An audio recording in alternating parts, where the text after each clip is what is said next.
same color, which is appropriate considering how they start off this show. But anywho, welcome everyone. Welcome to our WWE Bad Blood 2024 review. The anniversary.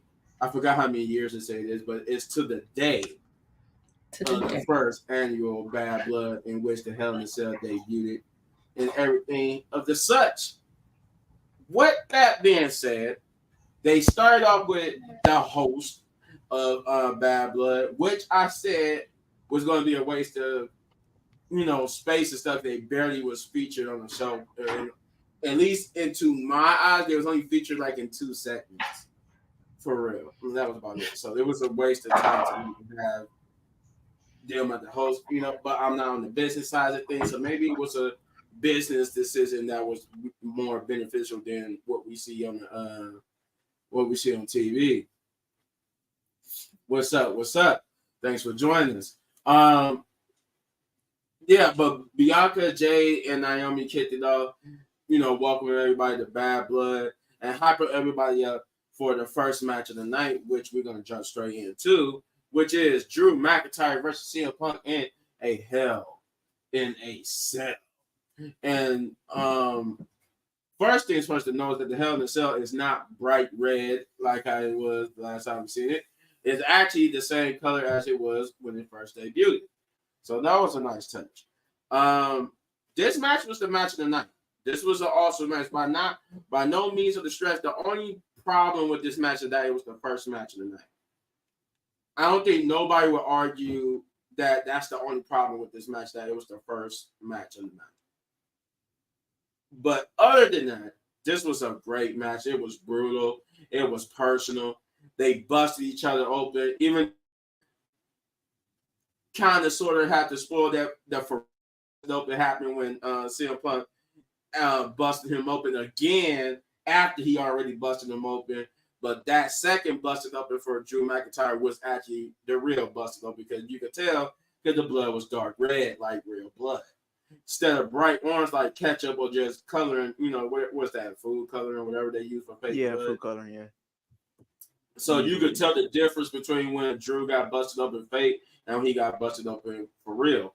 The fake one was when both their faces looked the same, and then for real was when he was basically looked like how he did the first time, so it was non-stop and it was just kept coming. But Drew was a true trooper, man. He went through that match knowing that win and his head was hurt. That cuts. Yeah, personality versus sword, man. Drew McIntyre versus CM Punk. Yeah, that was the match of the night. They went at it. I mean, it was a couple times where I thought Drew was really going to win. When he put CM Punk through the table, that was kind of nasty. Like the cage spots could have been a little bit better, because like I didn't get them like just grounding their face into the cage and stuff like that. But other than that, it was a pretty good match to me. Except Kiss, it exactly did set the tone for the night. Though, like I said, the only true problem was that it was the first match of the night, but it was the best match of the night. CM Punk would get the win after Drew McIntyre got a little bit too cocky, where he could have the win after the low blow, but he wanted to pour which I thought was going to be thumbtacks. I for real thought that was going to be thumbtacks, but it was just a whole bunch of bees, and he tried to shove it down CM Punk's throat before defeating him, but CM Punk would turn it on him and do the same to him and him with a GTS, and thus CM Punk is the victor. But I do I want to say before I hand this out, I do like the touch at the end where both people needed medical attention. They had to get like IV and the air oxygen and all that type of stuff. That was a nice touch at the end too. It sells the effect of the Hell in a Cell, and that's why I think their main goal was that this is a return to form of this being so brutal that this is a match that nobody should really compete in. So yeah, I feel like this was the best match of the night. But I'm gonna pass it on to Chris. All right. So I pretty much have to say that match was it was like definitely a 10 out of 10. A few spots in there, especially the one when Drew McIntyre goes for the Claymore toward the end, and he like slipped and hit his back on the edge of those steel steps, knowing Ooh, that oh yeah, I would have n- been done right there. I would have been, yeah, my back hurt, bro. Go ahead, now hit me. now knowing that how hard those steel steps was when Drew was trying to pick them up. That wasn't the top half, the normal ones that you pick up. This was the bottom half. And you can see he was trying to carry it over his head into the ring. And then his back just gave out. So he just shoved it in over there. But that was actually like a real painful spot, as you can tell. And you know, after the fact, we end up seeing a video where he was um you know, well, the video we seen online where he was backstage and you can see like where he was cut at, like right on top of his head right here. And then had like a couple cuts on his forehead. But then again, it was definitely a great match to actually see. Wish it would have closed the show though, in my opinion, as we all wished it did.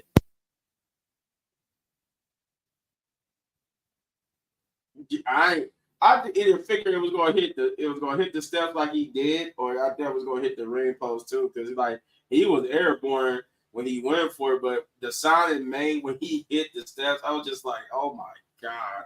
It made me think when Shawn Michaels actually really injured his back when he basically overshot and smacked the edge of that casket, which caused his famous back injury.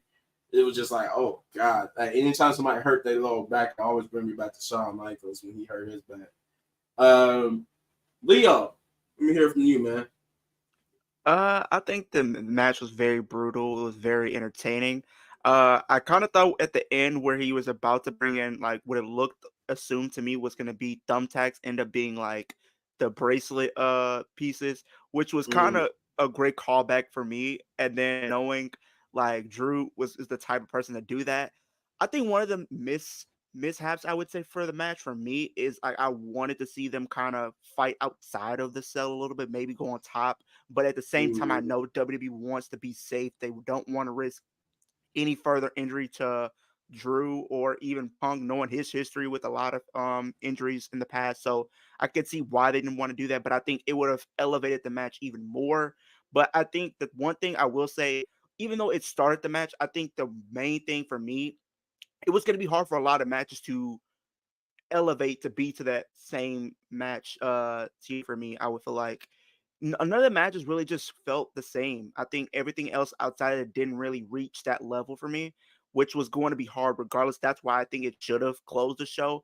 But as we talk about the main event, I'll kind of go into that a little bit. But I think what they were giving us, I think it was still good nonetheless. But like I said, it was brutal. And then like Chris said, at the end where Drew went for that Claymore then hit his back, I'm like, okay, if that was me, I'm calling for the X right then and there. I can't go anymore in the match. I'm just done.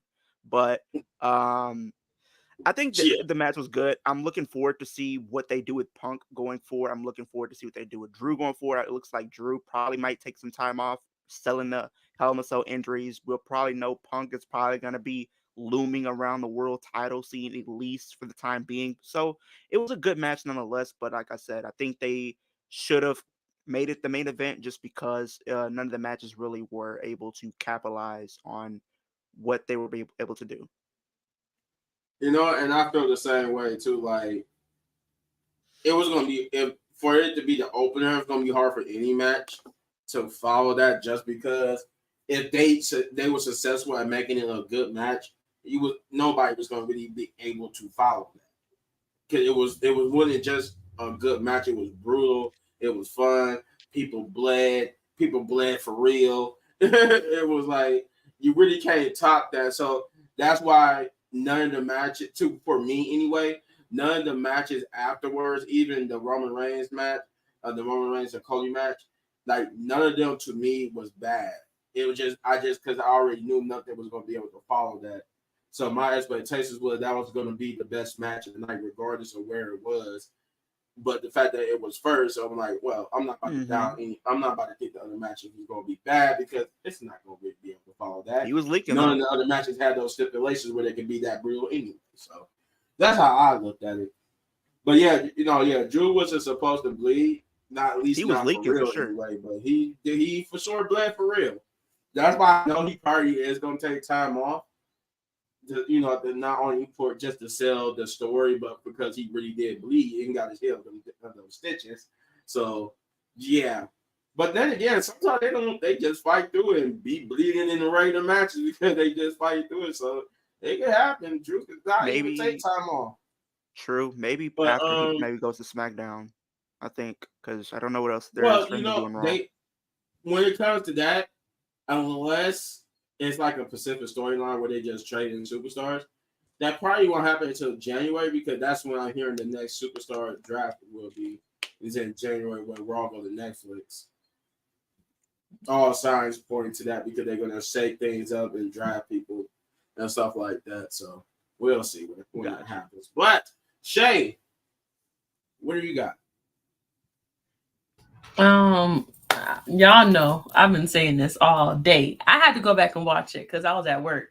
I watched that fight about 3 times. Like literally, that was one of the best matches there. Like from Drew to CM Punk, like they were, and I really thought that was tax too. I really thought that were like pin tax whatever, but that was beads. And I'm like, Drew, that cost you from winning. You is so focused on the past.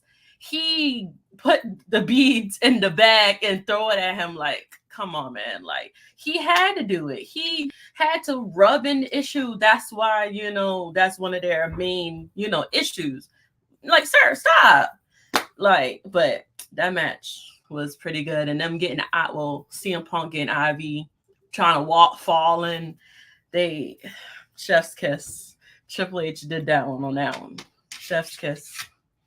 Yeah, he did. Yes, he did. The one thing I do appreciate because you said he was so focused on the past. This is where it started, though. You got to remember, Shay, this is all because of what CM Punk did in the past after he left WWE. That's why Drew, for in real life, a little bit, but mostly story, but in real life, a little bit. And for Seth Rollins, a lot of it because he really when he left, he really just like dogged WWE. Like he did interviews basically trying to make WWE just like tear it down.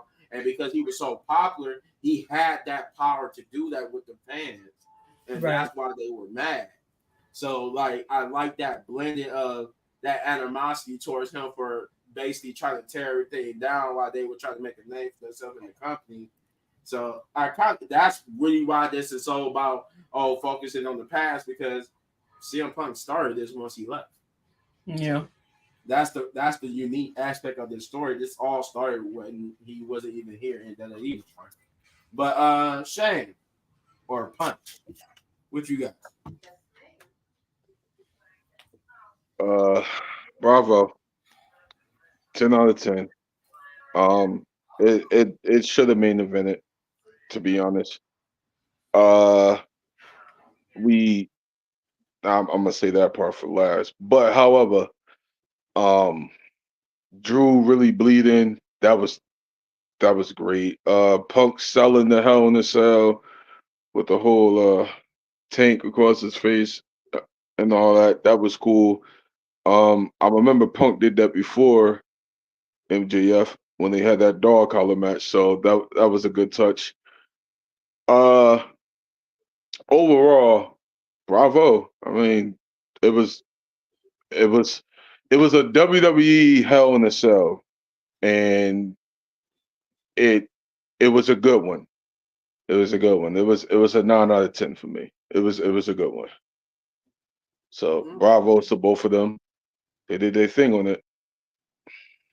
All right. And then, well, with that being said, we jump into the second match of the night, which is Bayley versus Nia Jax for the WWE Women's Championship. And you know what? Nia Jax came out hitting hard. She dominated for that first half of that match.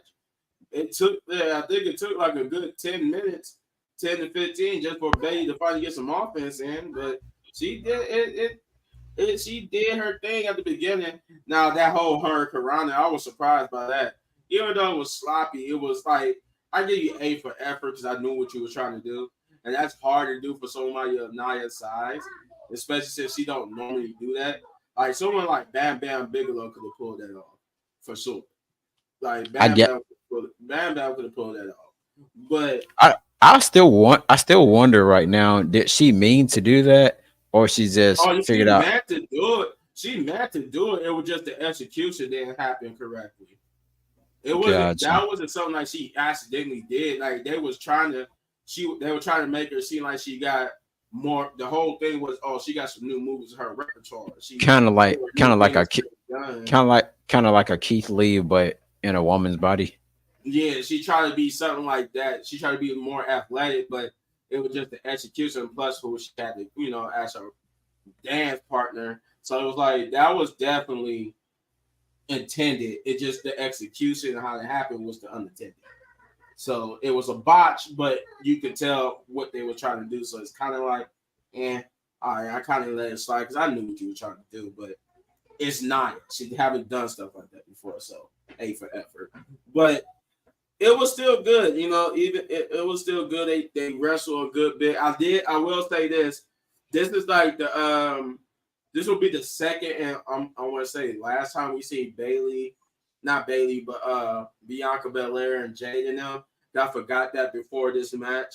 That's where we got them talking about this next match and how Naomi was hyping it up. And they asked Bianca, well, what do you got to say to that? She said, yay, I'm hoping she have a good match or whatever she said. And you can see Naomi like, really? Like, you still don't like Bailey? So I like the continuation of the story that Bianca still don't like Bailey, and she was just basically for Naomi putting on a nice face. But it kind of, I like that. And I like Bailey's yeet to Jay Uso when she did her entrance. That was also cool. But the match itself was good. Like, I ain't had no problem with it. It was very entertaining. Like, honestly, it wasn't a bathroom break match. This was a match that you kind of had to see because it was not bad at all. Like, to some, it might still have been bad, but to me, and I'm going to say this, none of these matches was bathroom break matches at all. None of these matches was bad. Maybe the promo with Triple H, which we would get to and later, could have been considered like the time when you could have took a bathroom break.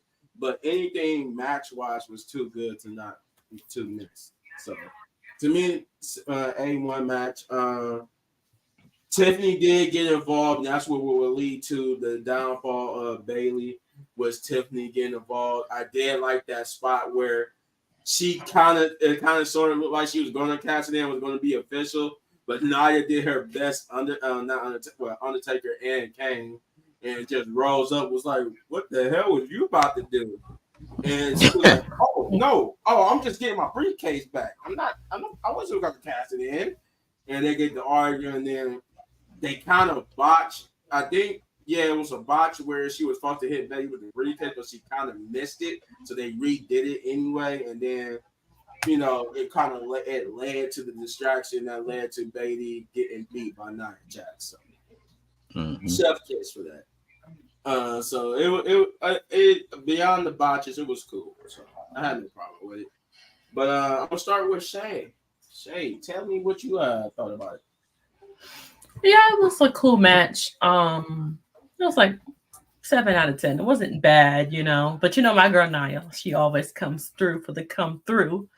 Tiffy, at this point, she should have gone and cash in on Liv at this point, because I don't think she's ever going to cash in on Nia, because I guess Nia, knows basically every time, she fights now, she knows that, hey, it might could happen. Even if they're playing, she still thinks that, it's a spot, like just a 2% chance that she can cash in on her. But she better just go ahead and cash in on Liv at this point, because that would be kind of easy for her to get the title that way. But Nia, it's going to be kind of hard for her to cash in successfully, in my opinion, with Nia. But it was cute or whatever. I can see her cashing in on Liv, Well, most 9 times out of 10, she's gonna probably end up becoming the new WWE Women's Champion. She's gonna end up taking it from Nia or somebody, the person who beats Nia. That's pretty much how I think they're gonna do it. It's either gonna be Nia or the person who beats Nia. Because the way how that match ended, where the stare down between the two, they pretty much guaranteeing that she's about to become a face and take that title off of Nia. But Leah, what you think? Despite the botches, I think the match was cool. I do think that the story coming out of it is where does I would think. Well, before I even get to that, my main concern is now with Nia beating Bailey. Who's really next? Because I feel like you already have Bianca and Jay and doing the tag team stuff. Naomi's pretty much done that. Michin, we kind of already seen that. So who else really is going to be the next to step up against Nia now that she's pretty much seemingly kind of went through everybody in the lead up to SummerSlam? Um, that's one of my concerns. But maybe we'll get some type of answers come SmackDown as far as who's her next challenger. But on top of that, now that we got quote unquote some type of confirmation as far as Crown Jewel goes, how that's gonna be playing out, and it's pretty much right as of right now, it's gonna be heel versus heel. Where does Tiffany fit in all this? Does she cash in beforehand? Does she cash in during the match? Because I do think Tiffany is going to take the title from Nia, regardless of how it goes. But the question is when. Does she cash in like I said before Crown Jewel, at Crown Jewel, or after? Or like you said, does she wait till somebody beats Nia and then cashes in? I thought last night would have been a great opportunity to have her be crowned champion because she could have pinned somebody that wasn't Nia Jax and still walked away with the title. And then you could have had that story going into SmackDown and past that. Oh, you won the championship, but you didn't pin me to win it. So that would have been a great dynamic to see coming out of last night. But I think the match between Bailey and Nia was cool, but we knew how it was going to end. I mean, Bailey really didn't stand a chance. Bailey, there's no bad blood against her, but I'm not a fan of her booking. Every time she's champion, well, besides that heel run, which was good, she never really comes off to me as a big main event player to me. Like they'll give her the title and then it goes nowhere. Every time she's been a babyface and she's won a title, she's been the champion, but she's never really felt like a champion outside of that heel run that she did for about a couple years. But outside of that, not really has come of much. But hopefully that changes in the near future. But I do think the match was good. If I have to give it a match or a rating rather, I would give it a 3. It was solid. It wasn't bad, but it wasn't good either. If I have to play devil's advocate, Tiffany and Charlotte is probably meant for Nia. That's at least what I was thinking about what could be next for Nia. I say Michin, Tiffany, and Charlotte would be her next opponents again. But that's a big problem though. That's a big if because I did look into that. Charlotte won't be ready until 2025 right now. She's not going to be ready until probably like 2025. So you're putting her at least like Royal Rumble season. She'll be back. So you're going to have to figure out something. That's why. So she'll win the Rumble. Yeah, that's what I was getting. Rumble. I was there in 2020 when she won. I didn't like it. Yeah.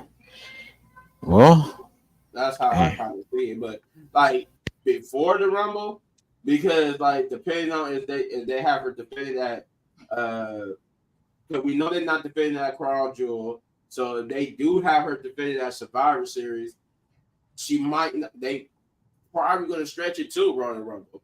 Yeah. After Survivor Series, that's it. That's Royal Rumble after that, right? And then you have Saturday night event, which is in December. But outside of that, okay. So yeah, she might defend it there.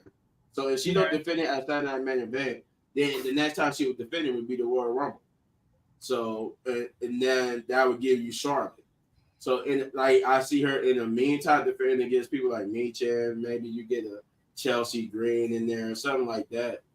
You know, they're gonna bring somebody in, but for Bailey, or then we're not overlooking Naomi too. Naomi's gonna be the other person too. Like that.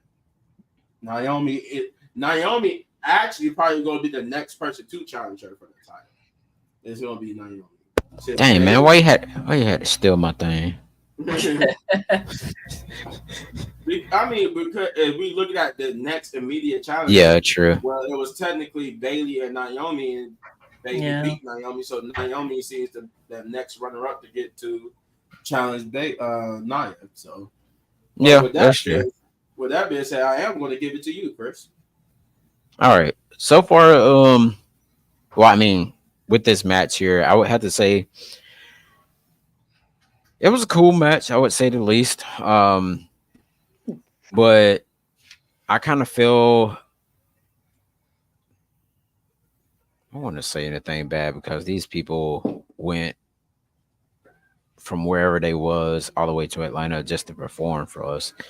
But the match was cool. Really don't really have anything to say about it for real.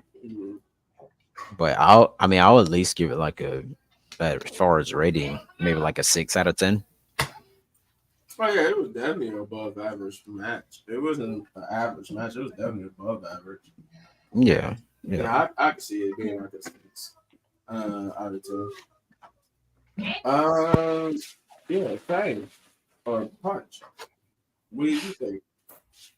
You see the problem, and Leo just said it himself.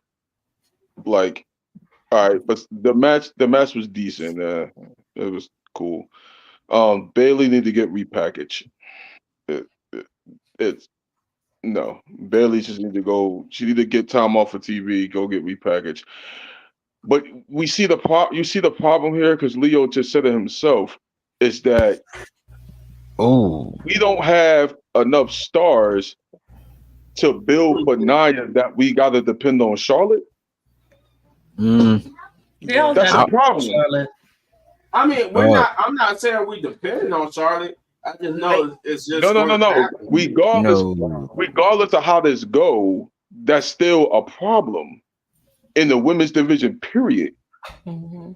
Because we're not building enough stars to go around that championship. What? Mm-hmm.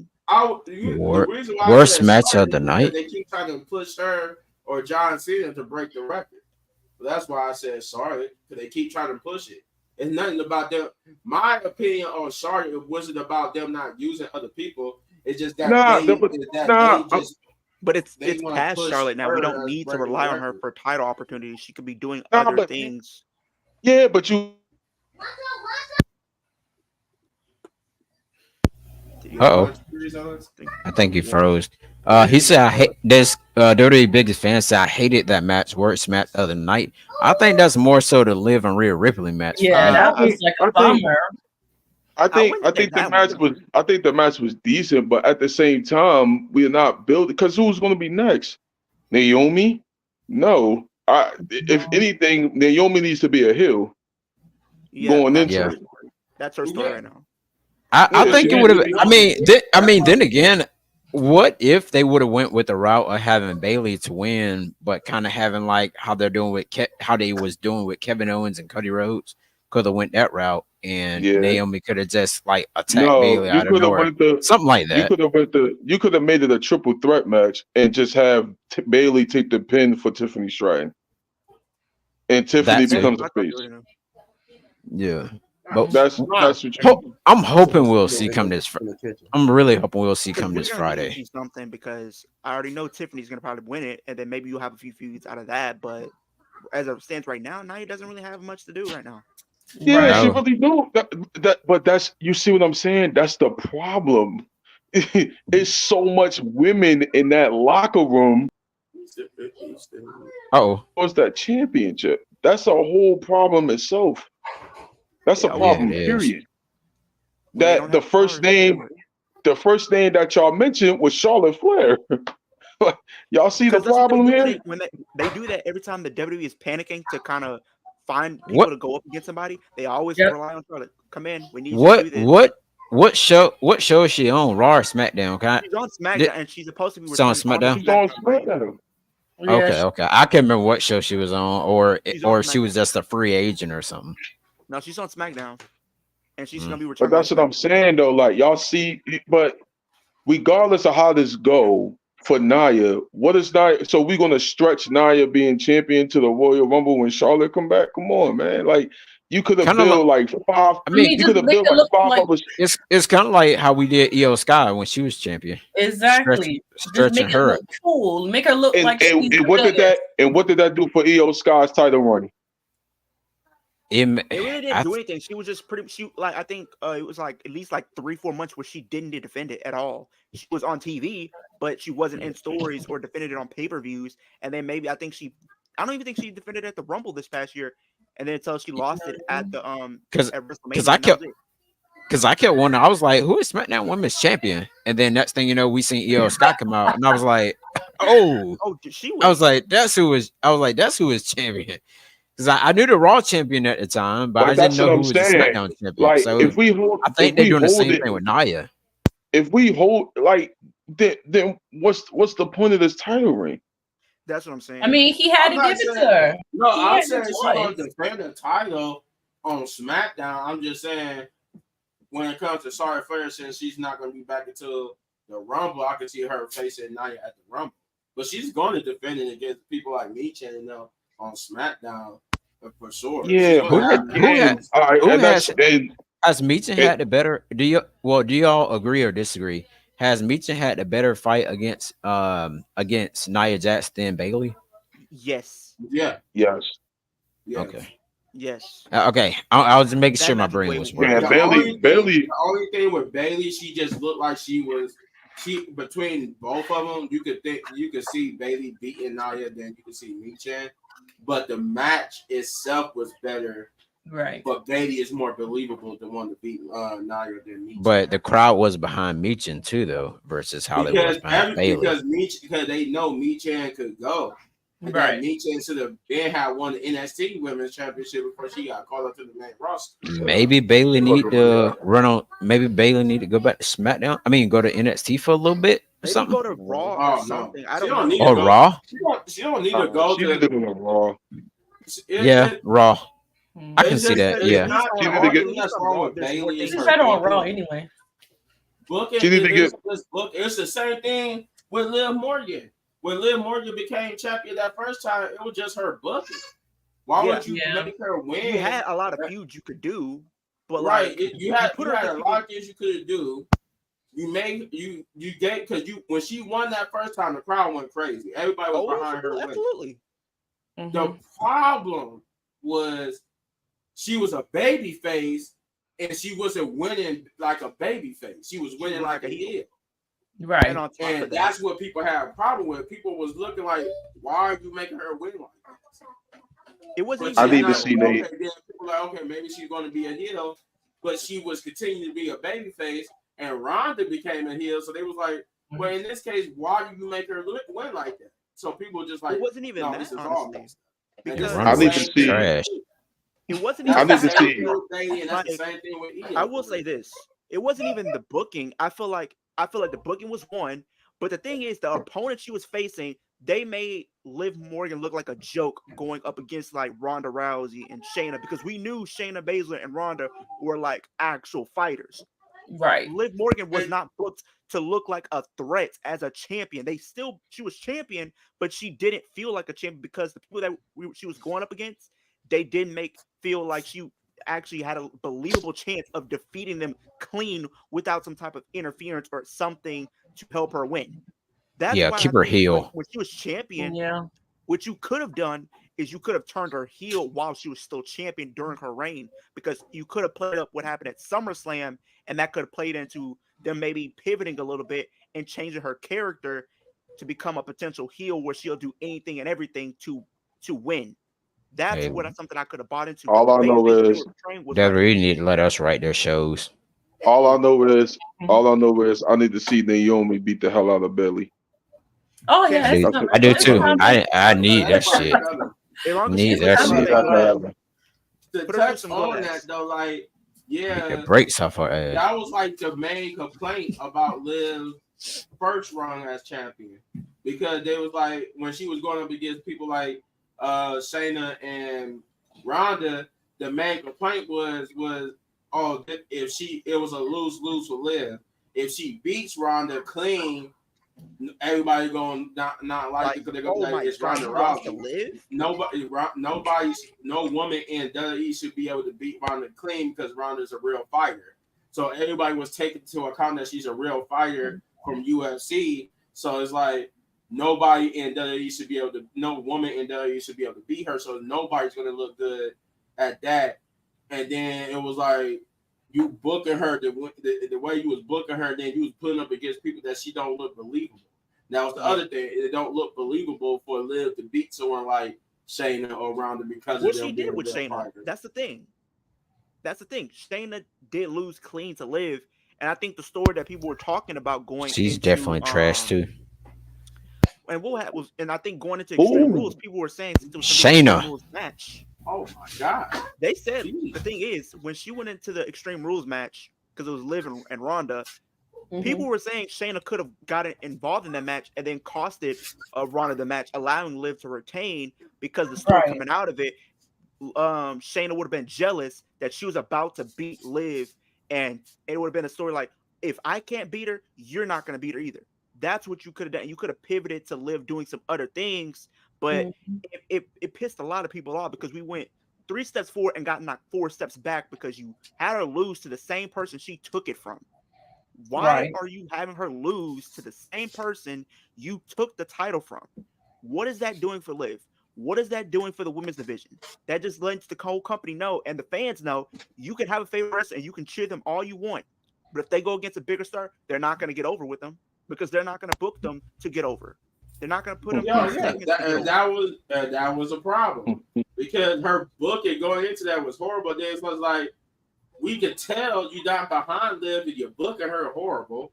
And then you're not, we knew you wasn't going to put her over Ronda because y'all, when it comes to Brock Lesnar and Ronda and all these big stars, you want to put them over instead of putting the other people over. So people that actually have a chance. Expecting to think that Liv was going to actually go over Ronda, but she should have. But I digress. I digress. And there's gonna be more about that later. Oh man! Here we go. Here we go. I think that was everybody though, right? We got everybody on this list on this match. Yeah. Okay. With that, then we turn this over to the third match of the night, which is Finn Balor versus Damian. Oh man! Oh shit! Now, granted, I know how everybody feels about it, and I know how I feel about it. It was still a good match. I still enjoyed it. No, it wasn't. For what it was, the only problem was who won, in my opinion. That to me, it was the only who won was the problem. But the match itself was good. Where's Jeff at, man? I knew Judgment Day was going to get involved. I knew it was going to be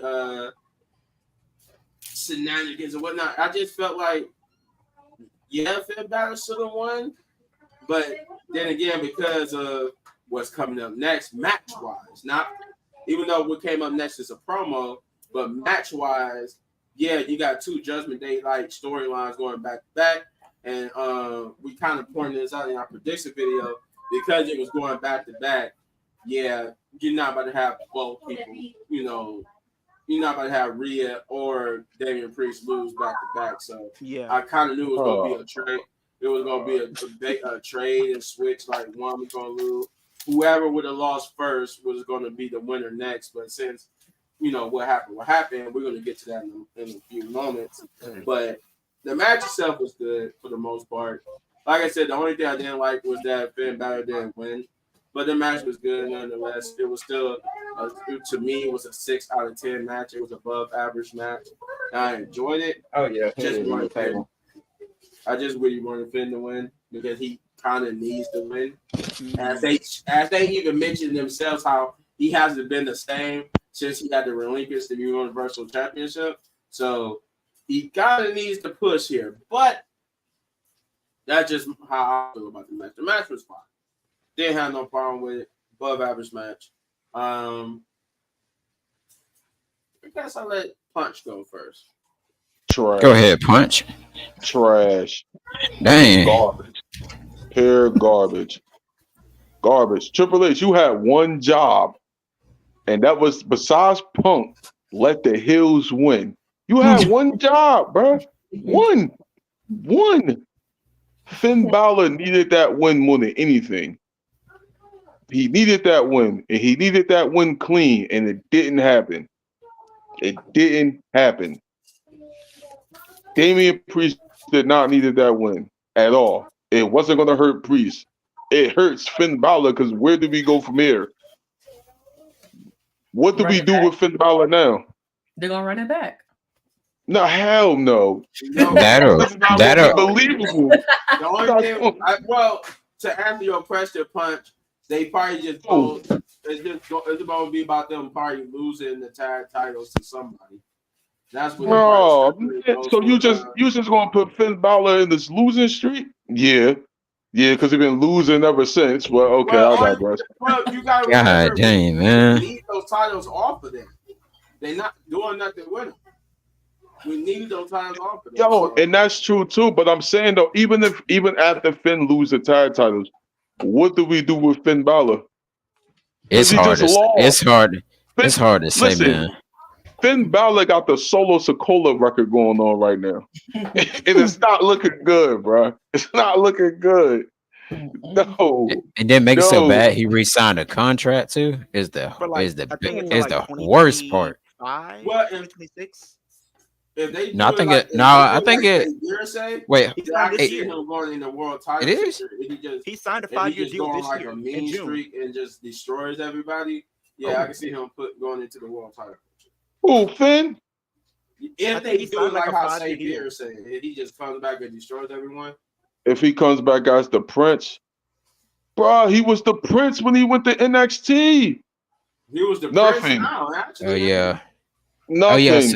Yeah. So he's with the company pretty much until 2029. Yo, Finn Balor was the Prince when he went back to NXT, Yeah, and then he run the 2019. Prince gimmick back up for nothing. Nothing. Oh wow. Nothing. So with Finn Balor, he has a net worth of $3 million, which includes earnings from wrestling, merchandise sale, and he owns a $400,000 house in Orlando and several luxury cars. Bro, who cares when you lose in matches? What? I get. What are we talking about? I don't care about his network or none of that. He's losing Yeah. matches. And he's losing matches for no reason. But the question is, None. who are they? If they do lose those titles or go against somebody, who are they going to go against? There are really no teams on Raw except It better AO, be the Creed. except Better be the AO Creed brothers. or The AO. Creed Oh yeah, Creed brothers. Hey, The that was crazy. Mullet Yeah. City Brothers. Machine Just Guns. saying. But I then- just said, even though I said Well- Mullet City Machine Guns, I know they're going to be on SmackDown. So. I mean, Ain't they gonna be on NXT? Ain't the Viking No, Raiders they- back there, right? I think they the are. Vikings oh yeah, Yeah, the yeah, them Viking Vikings. Raiders. Yeah, Oh yeah, the Viking no. Raiders. But no, I think the backstage talk is that they're inked to be on SmackDown. Oh dang. Oh shit! Why they You got the gonna bring Vin? the Why they got the machine Vin? guns? You're You gonna gonna- bring the machine. Hold on, wait. You're gonna bring the machine guns? Excuse me, to a weak tag team division? They going Oh to my SmackDown. God! Kill me. God damn! They're SmackDown bound. But what? But then again, Why? I would love to see them on Raw. Like I would love to see them go in the match, against Finn Balor and JD to see how that would work out. Yeah, Anybody that's what I was saying at first. I was like, that's who could take it off of Finn and them. But then again, I know it's not gonna happen because they were inked to be on SmackDown. Yeah, Bro, because the only teams you got is AOP and the Creed brothers. That's it. the tag team division is weak. Finn Balor losing is weak. The Triple H had one job, just one, bro. Like, no, I don't care about none of that. I'm mad. I'm mad because my boy lost again. He lost again. So we done rebuild this new Judgment Day for what? Why? Why did we make them look strong going into the pay-per-view, knowing the fact that Finn, the leader, was going to lose? What are we doing? What are we doing? I'm starting to think it's about to get. At this point, I'm thinking it's just to get Liv over more as a heel at this point, maybe. Because And then what we going? And then what we gonna do Monday? Give them a video package or make them look strong again, like we did the American Made when they lost to the Wyatt 60,000 times. Like, come on, bro. Like, what are we doing? Oh my! Basically, they go do a promo or video package because now I guess Raquel's part of Judgment Day. Probably. I know. Yeah, it does look like it. Yeah, I'm gonna talk about that too when we get there. But yeah, somebody go because that just made me mad. Oh my god. Leo, what did you think? This match, it was okay. I'm not gonna lie to you. This match was not really pay-per-view match quality for me. Monday Night Raw. Caliber. This was literally a glorified Monday Night Raw match or main event at best. Like the fact that Yo, you he had said Finn main Balor event. going That's into even this- worse. The fact that you did have Finn Balor going into this and the Judgment Day going strong into that pay-per-view, but at the same time, I feel like the reason why I think going into the pay-per-view, we knew like one member was going to lose and one was going to win. That's just how I felt like was going to happen. I didn't see both territories were going to win in the same night. I didn't see it happening. And I feel like Finn did need to win because if you want to establish this new generation of the Judgment Day and you want to establish him as the leader, he needed a strong win. And with them not only having the Judgment Day interfere to help Finn Balor try to win, and it backfired and he lost still, it kind of just made me feel like, what's the point? Like you had all this interference for what? For him to still lose? And I'm thinking he was gonna actually win because he hit 3 coup de grace back to back to back. One off the top rope, and the other 2 was on the top rope too, but to the back of the head of Damian Priest for him to go yet again and get caught. Howard, and at the same time, I can honestly say they buried the coup de grace because it just looked like Damian Priest really wasn't even selling the move. How do you get hit with 3 of those moves back to back to back and 2 of the back of your head and still get back up? Why are finishers not being protected anymore? I remember the good old days of wrestling when you got hit with a finisher, it was game over. 1, 2, 3, you were done. You got hit with a finisher, you were done. The match was over. But now you got people kicking out every single time off a finisher. It's not protecting anything. It's not even taking things to the next level. I get it. Once in a blue moon, you can see people do it. For the most part, finishers should be protected. Protect your characters. Protect these guys that you're trying to build up. Finn Balor signed a 5-year deal to what? Get to be beaten week after week after week when he should be winning. He should have won the qualifying match to get in Money in the Bank. He should have won Money in the Bank if he was in it, but they didn't do it. They should have had him have to win the world title last year because of who? Damian Priest. He didn't win because of Damian Priest. And all of a sudden, he turns heel, which he had every right to do, and you should have had him win. But what did you do? You had him lose again. And we're supposed to take him serious on Monday? No. At this point, I don't know what they do. I want to see him face Uncle Howdy because I think that would have been a great feud playing off the history between him and Bray Wyatt when they were feuding. But at this same time, I don't even think I want to see that because 9 out of 10, they're going to give Uncle Howdy the win. Right. Yeah, I put this as my worst match of the night. I'm sorry. The Nia Jax and Bayley match wasn't the best either, but at least that one was a little bit more entertaining than this. I'm sorry. This was probably like a 1 out of 5 for me. A 1 out of 5. Thank you. Oh I was about to say I honestly don't mind if you kick out of the finisher like once. It depends on the person. Depends on how many times they can kick out. Like Brock Lesnar, yeah, I can see Brock Lesnar kicking out of a finisher like 2 or 3 times because it's Brock Lesnar. I can see like a person like him being able to kick out your finisher multiple times. Certain people shouldn't be able to kick out of it. Certain people should be able to kick out of it at least once or twice. But once you start getting into like doing it so many times, it's like, okay, no, you shouldn't be able to get hit with a finisher 3, 4 times and not be down 1, 2, 3. That's not selling. That's not protecting the people. So I do agree. Nope. But to an extent of who the person is. Like CM Punk, yeah. He could kick. I can also see him kicking out the finisher. It's certain people, maybe 2 times. Certain people. Yeah, certain people got that benefit of being like, okay, yeah, I can see them doing that. But not everybody got that benefit. Because people And forget. Damian Priest certainly don't have that benefit of being able to kick out of a finisher like that. Mm-mm. And it just feels. He's talking to you, Leo. It makes me feel bad. Talking to you. He thanking you. Thank you for kicking out of finishers, destroying modern wrestling. I agree. I mean, why can't finishers be protected? Like, if you're not like a Brock Lesnar, a Roman Reigns, or a John Cena, those people I can see taking, back-to-back finishers and kicking out. But Damian Priest, no. Finn Balor, no. Like, well, at least for Finn Balor, I'd give him like two finishers for Balor, because I think he can realistically kick out. But I say two finishers for Balor. Demon Finn Balor, I give him three.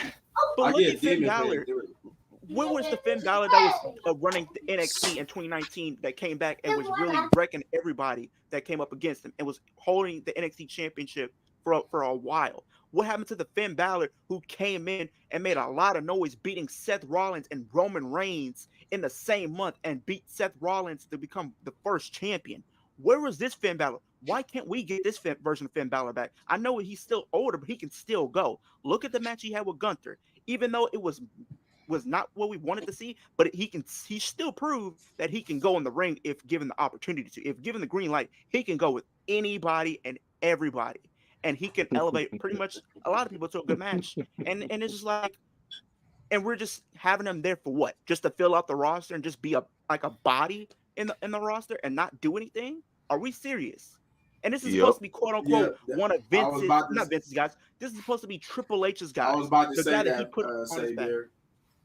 That Vince destroyed Finn. That's what happened with Vince. Yeah, you had him to go against the Fiend at one point, and then he lost him. I mean, well, once the title was taken from him, he never did regain back like his title opportunity at the Universal Championship at the time. Remember, he got injured. And then Dude, what? When he went against Roman Reigns and that box bum? And he was they ought to make me close.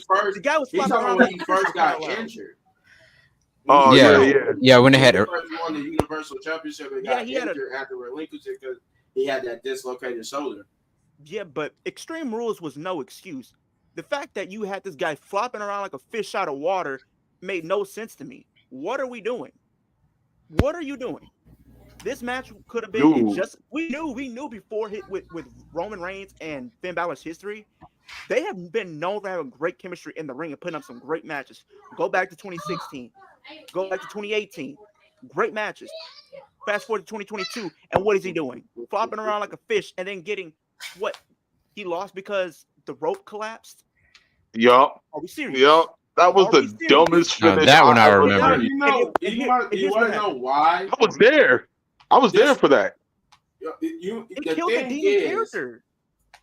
The thing is, this is what happens when you try to break a Hulk Hogan record, a record that you really shouldn't be caring about touching. This is what happens when you have somebody be champion. You booked them to be champion for 3-4 years. You're not. What can you do when you know you can't really let that person go over?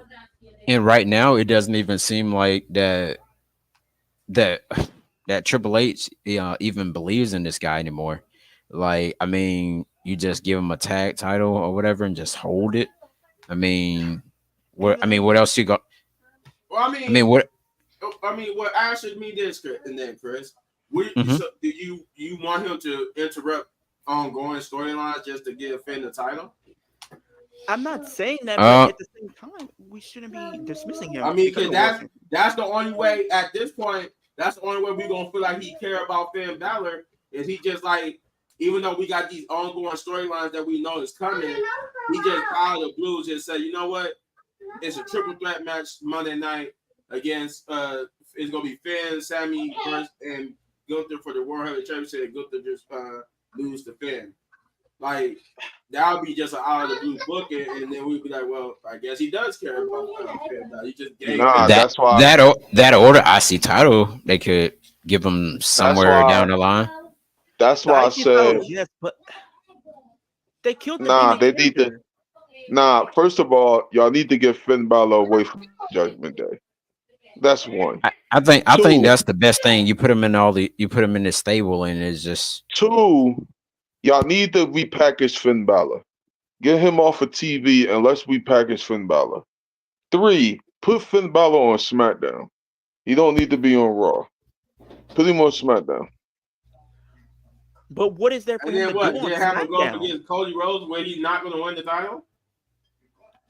Hey, I'd rather see that than him being in a Judgment Day and losing every week. But here's the thing. At least on he'll be top a of that, serious contender. But what's the need for Carlito, by the way? he's the He just comedy. had to help. Nothing. Comedy. He just basically had to put over younger talent at this point. But here's the thing. Go to On top of NXT for that. Speaking of Finn Balor, they They do ruined it on the main roster too. So. Speaking of No, Finn go Balor, ahead, Leo. What you they say? ruined the demon character. They ruined Yup. it. Like the demon character Yeah. used to be one of the coolest things in wrestling. When he came out as a demon, we knew something was about to get serious. The match he had with Samoa Joe, loved it. The match with Seth Rollins, loved it. And then all of a sudden, he brings it back over for Bray Wyatt, which I wasn't mad at. But what does he do next as the demon? Does people remember? He came out to a match with Baron Corbin as the demon.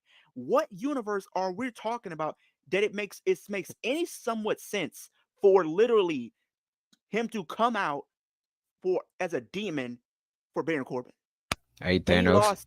And then he lost against Roman Reigns as the demon. Then he lost Yep. against none other than Edge when he should have won at WrestleMania 39 in a Hell in a Cell match. But people aren't talking about Oh, that. that was the last time we see the Demon Finn Balor was when Yep. Yes, he when lost. he went up against Edge. I thought it was should've when he went up won. against Roman. I forgot that whole match with Edge. He should have won, and they still decided to give Edge the win when it really did nothing for Edge, but it would have done something for Finn because at least coming out of it, people would have been like, okay, we could take him somewhat serious. But no, they didn't. They didn't want to do it, and we haven't seen the demon since. We've been seeing some teases in recent weeks and recent months, but I don't see him bringing it back anytime soon. Are we really gonna have him bring it back for this feud with Damian Priest? I don't No, think so. he's just gonna be the prince. But Damian Priest, I think Damian, he actually chooses not to bring it back. I think I heard him. I heard that it was saying he hates the process of the makeup and stuff. So I think basically it's his choice, which is why we haven't seen the Fiend in a long time. I think he just don't want to go through that whole process of the makeup and stuff. Because they say it's like a 2-hour process just to get all the makeup on him. oh yeah, that He is needs to get a lot repackaged, just man. to sit there. He needs to get put on TV for a while and get repackaged and get away from the Judgment Day. But as far as what I feel like is gonna happen next, maybe they have something like with Uncle Howdy them or something happen with the Judgment Day or something like that. God. That's what I feel like is gonna happen next, because No. you know, I mean, even though you've been doing teases on SmackDown with the Alexa Bliss doll thing and the little whatever you call those little things that be putting backstage, I don't think they're like, well, a lot of people been talking about in some comments on some videos I've been watching, talking about them going like after the bloodline. I was like, I don't see that happening, because No, even though right now, yeah, they're not.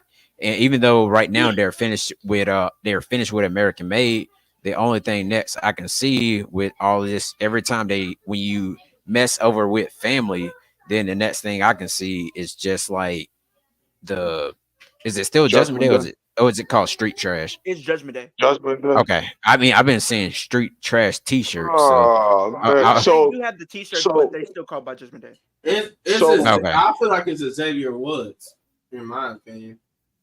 I feel like they getting mad at him for portraying his family and starting to turn heel.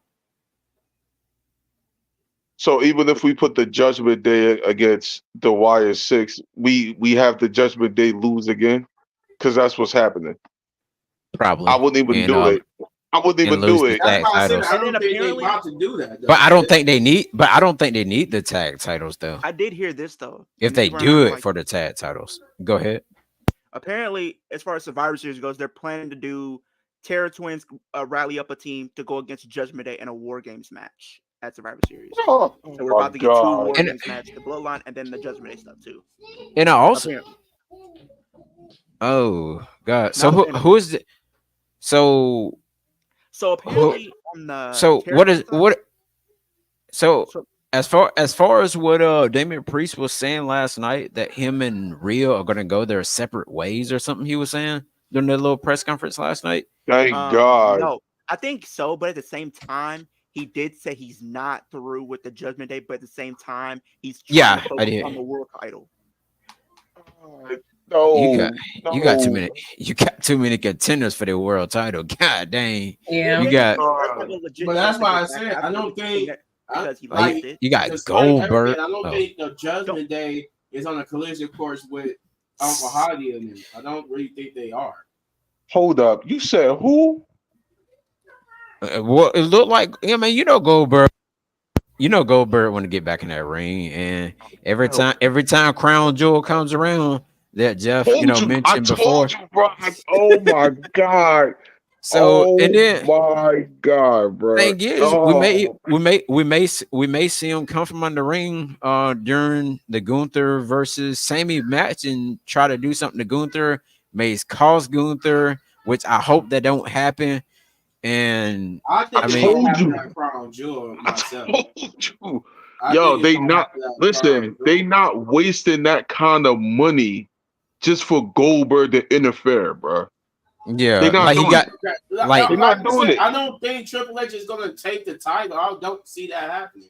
I don't see Well, the them title's taking the not gonna title be on. off the Gunther just so we can have a match that's just gonna happen at Crown Jewel, and then Bruh, give the title back to look at Gunther. the. I'm That's trying to gonna tell be y'all. Look at the that's gonna Crown Jewel okay. history, bro. Think yeah, about Oh, the the la implications of what y'all Or saying. Super Showdown.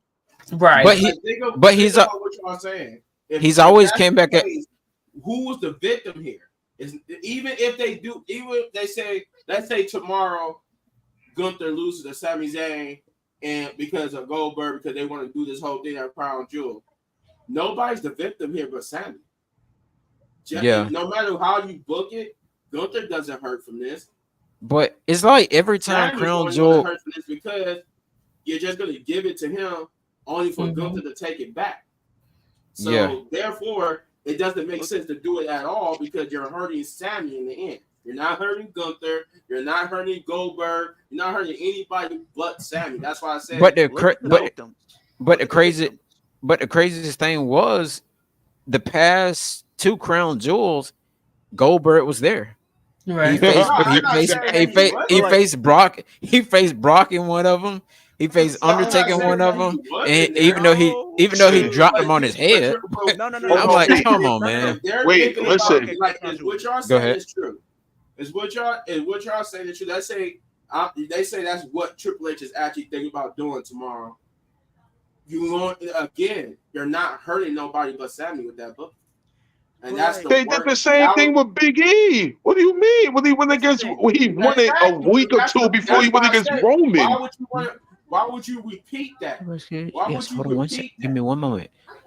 Why would you That's, repeat that whole that's thing? Crown Jewel, brother. That's just But how here's it the Yeah, thing. but is. that's why I'm Hey, saying peep it's this. not going to happen because that would be a stupid ass booking to have Sammy win it only for him to lose it back to Gunther. No, Hey, you're Triple Yeah, that H was did kind of some. neat. going to keep it on Gunther, have him go up against Cody, and he's probably going to cause Cody. He's probably going to cause Gunther the match, and we're going to see Bruh, Gunther they versus not. But on we're top going of to see that, like, I Gunther looked at versus it. Goldberg probably down the line. I don't. That's I the understand that best. part though. That's the best solution to the booking. That's how, to me, that's how you book it. But you I gotta look at it don't. like this though. Gunther Look at versus what happened with Gunther. Gunther's never faced Brock Lesnar at Crown Jewel. He's faced Undertaker, of course. Yes, he faced Roman Reigns in Saudi Arabia, even though it wasn't Crown Jewel. But like, here's the thing: look at the victims that has been in the path of Goldberg winning at the expense of building up somebody new. Kevin Owens at Fastlane, he beat him and ruined that match we could have had between him and Jericho for the Universal title because apparently that was supposed to be the planned WrestleMania 33 match. Both of them title for title, but because of Goldberg, we didn't get it. What else we've got? We got the Fiend that killed his character instantly at Super Showdown, and people still look at the botch match that he had with Undertaker. That match I was dropped that man on the head. horrible. That was horrible. I couldn't even watch Yep. anymore because of how bad it was. So the Yep. fact that you're putting him at the expense, and like you said, you have Sami Zayn with win the title, that doesn't do anything for Sammy. Yeah, it'll be a good moment of course, but still, in the grand scheme of things, when you think long term, it's not going to do anything for Sammy because he's gonna drop it right back as soon as Gunther is done chopping Goldberg around. Yeah, I mean, that's what I'm saying. And and also Cody. I meant to say Cody too is a victim in this too, because then that's also horrible booking for Cody's part, because you're gonna have Cody go up against Sammy, knowing that this is just a placeholder. You're just gonna give the title right back to Gunther. So therefore, why do it at all? I don't care. I mean, why do it at all if you're just gonna book yourself right back into Gunther? Just let Gunther keep it and go against Cody. Have Brock or Goldberg cost in the match. That way he don't win the Saudi championship. Listen, and then we go on from there. It's not happening that way. It can't. It's not happening that way. Just because they pay a lot of money, that don't mean they gotta wrestle. Sometimes they just want to see you there. It's gonna be interference on both ends. Both ends is probably gonna have interference because Gunther's probably gonna have interference from Goldberg, and if we're looking at Cody, it's probably gonna have some interference from Bloodline or Brock or recently Kevin Owens. So either one could potentially lose this match. That's why I said, why you think I said I hate Saudi Arabia pay-per-view? It's in the way. It's just in the way. You can look at the history itself. Bro, we had DX versus the Brothers of Destruction. Don't even get me started. And I was in school watching that. I was in school watching that match. For that was actually awesome. I always wanted to see them two go against each other. That was horrible. The last good match the Undertaker put on. Wait, what match? Wait, which match are we on right now? Oh, we technically didn't get done talking about Finn versus Damian Priest. Oh, that's what it was. Okay. My bad. I was trying. No. My bad. Yeah, we all. No, I was saying. I was saying, I know how people feel about DX versus the Brothers of Destruction, but as a kid, that was a dream match come true because I always wanted to see them two go up against each other. I mean, 20 years ago. If you really look at the whole story, I always want to see Shawn Michaels and Triple H go up against. I mean, Undertaker. I get it. That was a dream match. But if you look at the Undertaker, Maybe I agree with you.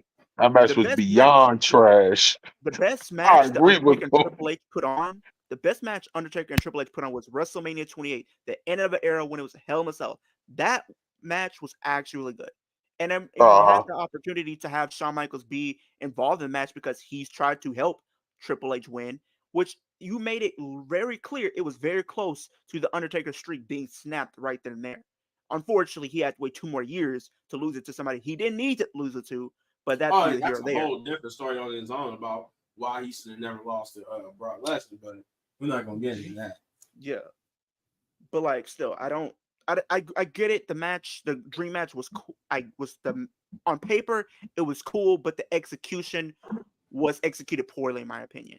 It was executed. Now that poorly. I will admit, yes, the match was executed poorly, but the fact that I did finally get to see something I always thought that should have happened a long time ago, which is Shawn Michaels and Triple H in DX form versus the Brothers of Destruction.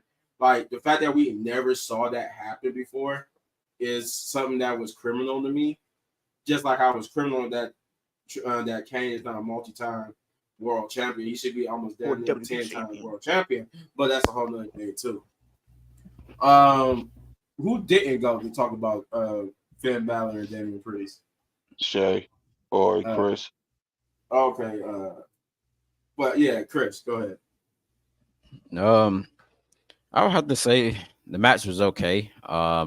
It was a little bit below the Nia and Bailey match or whatever.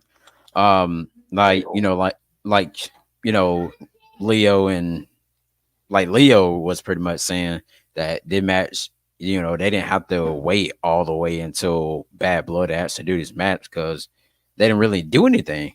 So I would have think for them to have it, they could have did it like this past Monday, well, the last Monday or whatever, or they could have did it this upcoming Monday. It would have been interesting, but the way how this man actually took 3 coup de grace took 2 to the back and 1 to the chest, and then still had some people to come out and try to help. I mean, it really it really didn't look like believable. Like most, like in AEW, they they do all different type of things, and they'll hit somebody like real hard or whatever with, let's say, some kind of move, and next thing you know, they'll kick out, and some, like, I don't know, but it goes back to what Lee. Yeah, and most people sell, most people don't. The top seller that we got right now in WWE, which has to be Austin Theory. That's the most. It's actually tied. It's Austin Theory and Carmelo. Austin Theory started on right now. You know what I'm saying? Austin Theory and Carmelo are the best sellers right now. Does Montez sell? He can sell. He can sell. Yeah, he can sell. Even JD can sell a little bit. JD McDonough, I think, is a good seller. Yes, Dominic. JD. I think Dominic is a good seller too. I think I think Theory is my main one though. If I had to say, because every time he get hit with that start, he got name pop. He got name pop up. That's why I say is, for me, it's Carmelo and Theory, because both of them go out their way to really sell the moves for real. Like, did you see the DDT on SmackDown? My boy Carmelo never had to do that. My boy Carmelo sold that DDT too well. What was it? SummerSlam, I believe. I think it was SummerSlam.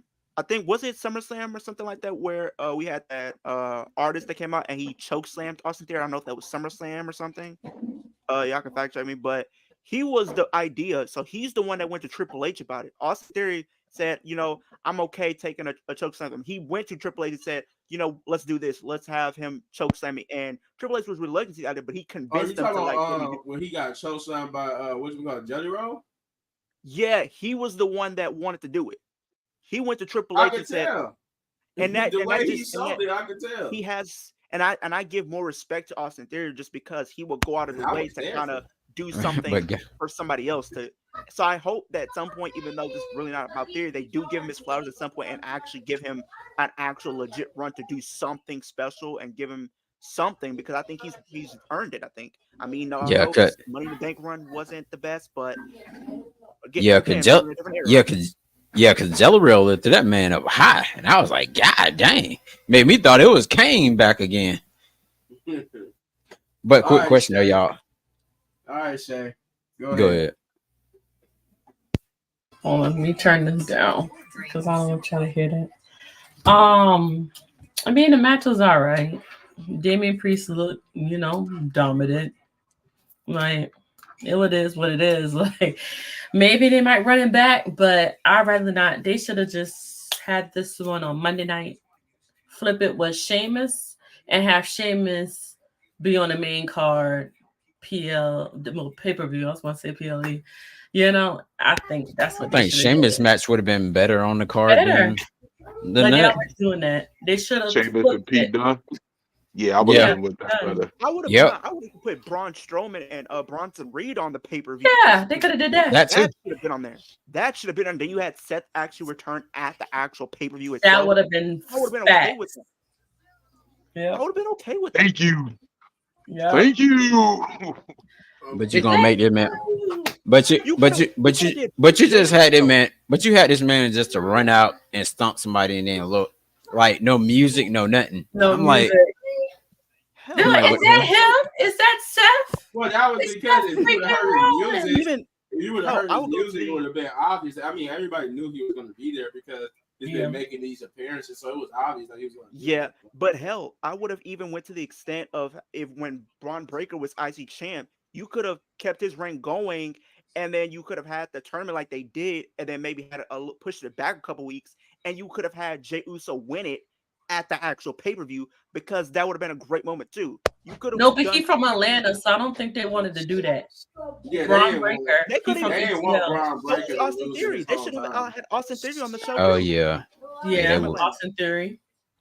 But before I move it along though, I do want to say this. I'm about to prove y'all wrong why Damian Priest and Finn Balor was worthy of this pay-per-view. The booking of this match is what hurt it. This match was definitely worthy of it because these was brothers who one betrayed the other. What should have happened is that you had this under Bad Blood. Bad Blood, if you remember, when they stopped doing it, what took Bad Blood's place? Extreme Rules. Right. Bad Blood was almost an Extreme Rules pay-per-view. Therefore, almost every match had a stipulation. Sometimes.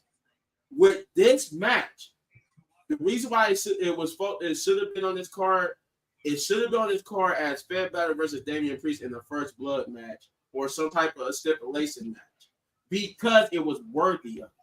Had you went the other way. That's why I said the problem with Drew McIntyre and CM Punk going on first is because it was a stipulation match that proved worthy of the Bad Blood name, but every other match really didn't prove worthy of the Bad Blood name. Every match. That's why I said I didn't really think every match was bad, because if you really break it down, the only match that was worthy to be on this card was CM Punk and Drew McIntyre. Every other match on this card didn't need to be on this card because that wasn't worthy of being on Bad Blood. Nothing other than CM Punk and Drew McIntyre was worthy of Bad Blood. Mm-hmm. I feel like it.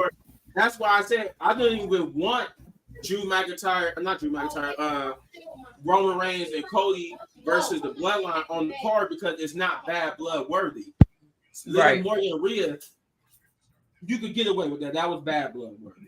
But because they had bad blood between each other.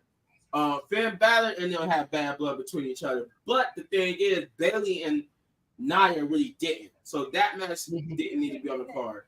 But the thing was, it needed to be a stipulation. Every match that had a stipulation to it. And they kind of, that's why I kind of give Liv Morgan them, because they did kind of have a stipulation. But it was only that Dominic Mysterio was in the Sark cage.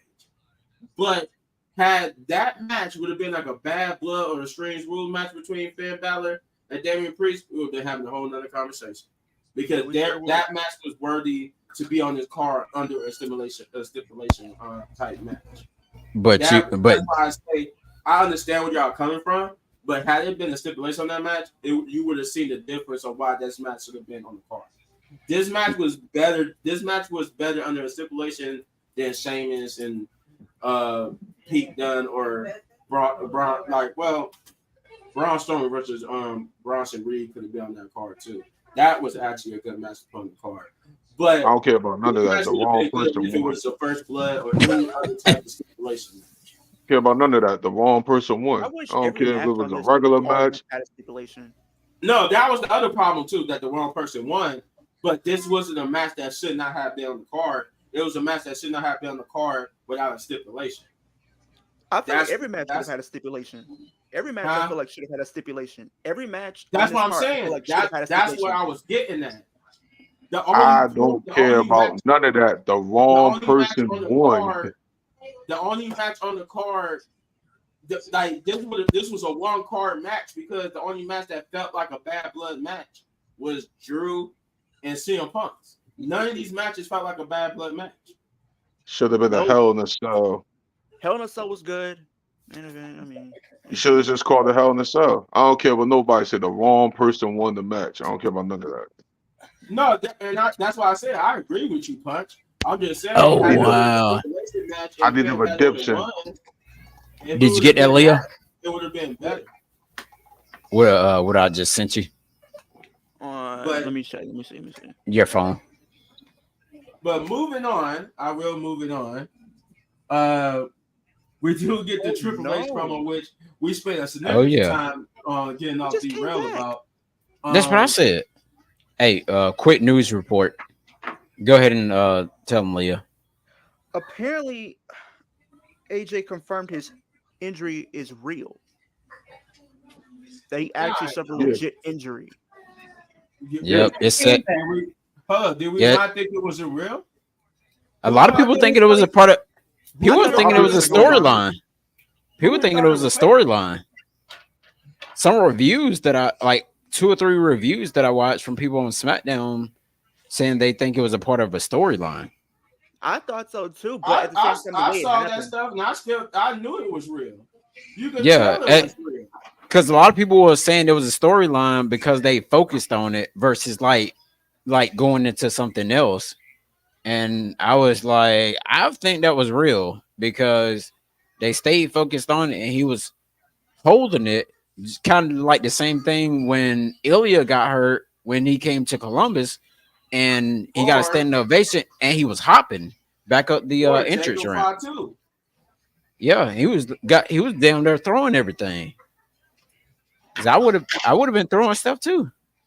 So that's how I knew it was real. I never thought it was fake at all. Yeah, they said he is scheduled to go under an MRI. I Looks just like hope it this wasn't week. like he tore his ACL or anything. I just hope it And wasn't also looks like Braun Strowman also suffered a growing issue as Yeah, well I think during his he match last week. Yeah. Oh no. Yeah, Yep. I said that during the Raw review that they revealed that he tore his groin. Yeah. Or Oh. was it the NXT? No, it was when we did the NXT review. I said that. Oh, okay. Yeah, when we did the review for NXT, I mentioned that they had announced that he suffered a torn groin. Yeah, so now we know it's real. But yeah, Go ahead. My bad, man. oh no, go ahead. I mean, you cool. But Triple H, yeah. So this was a little break from the action. And Triple H had they announced it earlier in the PLE that Triple H was going to have like an announcement to make, and that this announcement ended up being that it's a little championship underneath there. Thought it was the women's championships. Of course, we know that Crown Jewel was coming up. So, and this was an announcement of the Crown Jewel Championship.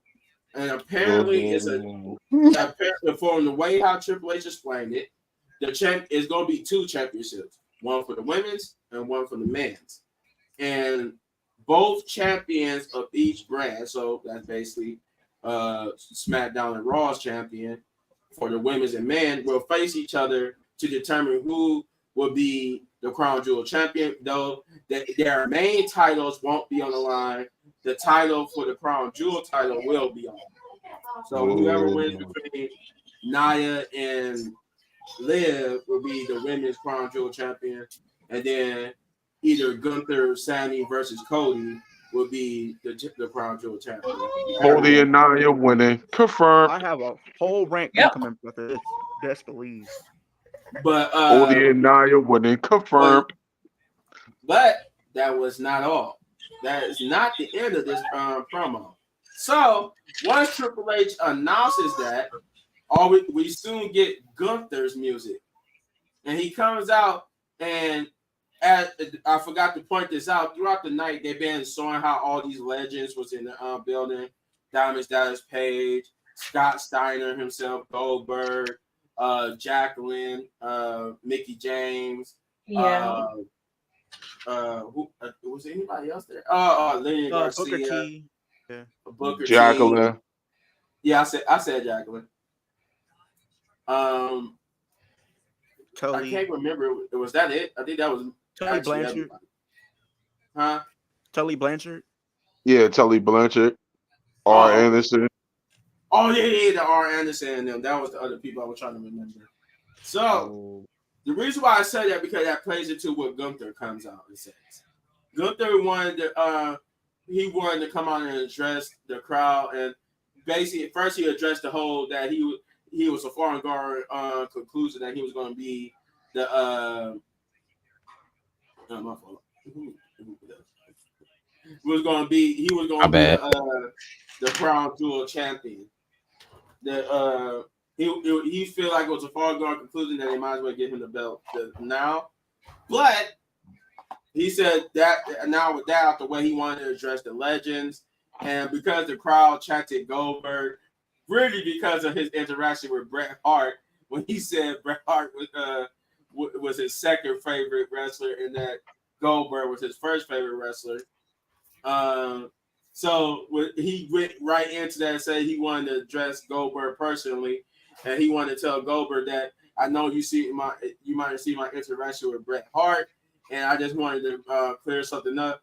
You're not really my favorite wrestler. I never looked up to you. Like, why would I look up to a one-trick pony like you? Damn. He wasn't lying. I think I forgot what else he said to Goldberg, but I know he said Be like, I hope you're a better father than you were a wrestler. Ooh. And this ticked Goldberg off to where you can But see his wife told him, "Get your ass in there." Yeah, she did. His Better- wife, you better his stand up son, and She was like, fight. "Don't take that." and you just see Goldberg get mad. He throws off his coat. He was like, "Come on!" And this is the Saints' favorite part. He said, "Come on! I got 3 minutes for you." I'm like, oh, that's dirty. That's dirty. But so Goldberg basically gets into the ring, or not into the ring, but he gets to like the ring side. And of course, Triple H has Adam Pearce and everybody. But he hopped that barricade like it wasn't nothing.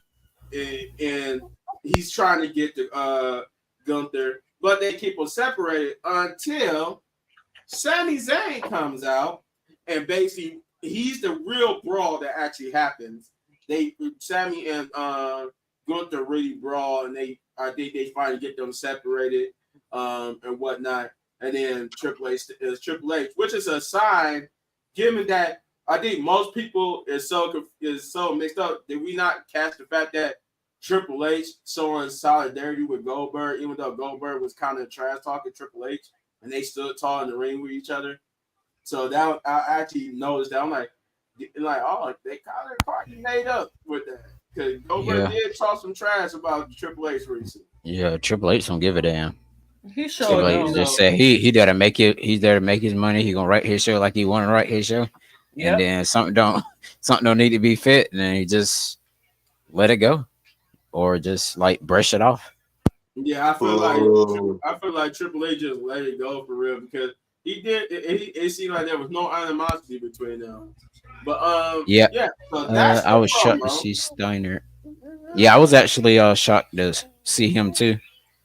I was like, dang, he ain't Big Papa Pump no more. He always gonna be Big Papa Pump. Yes. It's more like Big Papa Wrinkle. You know, I never cared for his wrestling. I just liked his personality. His personality was everything to me. Yeah, that goddamn. I mean that Steiner mask. I could care less if he was good or bad. I just like his demeanor and personality. That was like the best thing about Scott Steiner. He was like this over charismatic, like super just cocky dude, and I loved it. I just loved his cocky attitude. And Steiner math, that was hilarious. Yes, oh yeah, it was. Hey, especially when he did, especially when he did it in TNA about Samoa Joe. For real. Yeah, when he did it in TNA, that was his whole gimmick. I was crying. Yeah, he was like he'd rather be smuggled by something. Dang, how did it go? You usually have a Steiner. I said Steiner was my dude. He's one of my Steiner was savage. Dude, y'all trash. In the ring, he was garbage. Let's give Leo the floor. Oh, my bad. Go. He has something to say. Go ahead, Leo. My B. Why did we say it with your chest? Why did we introduce this title? Please, somebody explain to me. I'm going into this. When they had that visual of a title in the ring, I'm literally on stream. People who are actually on the stream, they know I was chanting at the time. I was, please say it's a mid-card. Please say it's a mid-card title for the win. Please say it's a mid-card title for the win. I was watching, and I'm like, what are we doing? I wanted to see your reaction to this. This is giving me flashbacks to how Crown Jewel used to be. Just putting on matches just to sake of putting on matches, but not following up on stories whatsoever. You're telling me that they're just going to give this quote-unquote Survivor Series type of match, champion versus champion, where there's really no stakes to it. If we're being honest, it's just the sake of having a title, just to have a title when it's not going to be defended. What's the point of introducing a title just to have it being there? The title's not going to be seen after Crown Jewel. Look what happened the last time we crowned a champion in Saudi Arabia, the greatest Royal Rumble that Braun Strowman won. Till this day, we've never seen that championship ever see the light of day again. That's the same thing we're going to be seeing if we introduce these titles. When instead, we should be focusing on, if we're going to bring in titles, use it for something that's actually going to be beneficial for not just the company, but for all those in your company.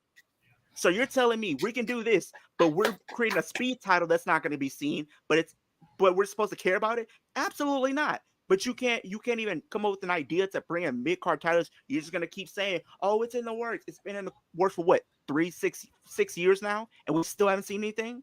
Are we serious? Right. Are we serious right now? Are we serious? We're pretty much taking a couple no, steps it back hasn't at been. this point, and I don't even like it. Like, this title looks like a weight. This title reminds me of a weight belt. You might remember the old NXT Championship where it looks like just covering up people's abs. That's exactly what this Oh is. yeah, that big This ass is like- X. Yeah, this is pretty much like a weight belt, but like more modern. Who cares about this title? This looks like a Hey, like a look. big, this is like Hey, an real- NBA ring type of title, like the type of real quick, championship give me to that. real quick, Leo. Did you see the crowd reaction when were when he booing. took, and They then were booing. and then after in Triple H had to say he got like 50 carats or something. I was like, okay, Right, yeah. fair. And like the title looks like they're trying to mimic the AEW title for some reason. I Yeah, really you feel know like what? they're trying Yo, to- that's I'm glad exactly you what I said said. that, Leo. I'm glad They're you said that really because that was trying my so first hard. thought. That was So my it's pretty, first so thought it's when I pretty seen much it. I'm like the this is like the FTW title right AEW now. title. No, Yeah, it's pretty much like the FTW title. at least the FZW title was seen on TV for Yeah. most of the time. This title is probably going to be seen as a one and done. No Usos. This is pretty much what we're about to see. This title is going to get brought in just for that one night, and then not be seen again. The title's pretty Or much gonna be every- there for a good time, not a long time. That's exactly what this title is coming in Or for. it'll probably be It's a good defended time, like not a long time. every year. Yeah, I mean, that, even then, that's but exactly people what it's don't gonna be. care. It's gonna be a title that's only defended when they go to Crown Jewel. When they go to That's the Crown that's Jewel. the You know bad what's part funny? about it. Yep.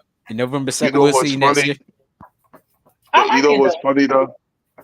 You know what's funny? They trying to do the AEW, Chris. You know what I'm talking about with the MJF ring? That's Yeah. exactly what they're doing. They only defend you once a Exactly. year. And it's like, I'm just saying. I'm just saying. predicting. And it's like, on top of that, we're getting Cody and Gunther. Do I? But that 24/7 title was better than that. Oh, the Grand Strap. Nah. Stop lying. No. Like the Go ahead. Gunther and Cody Rhodes match, I'm okay with, just because I will think the match is going to be good.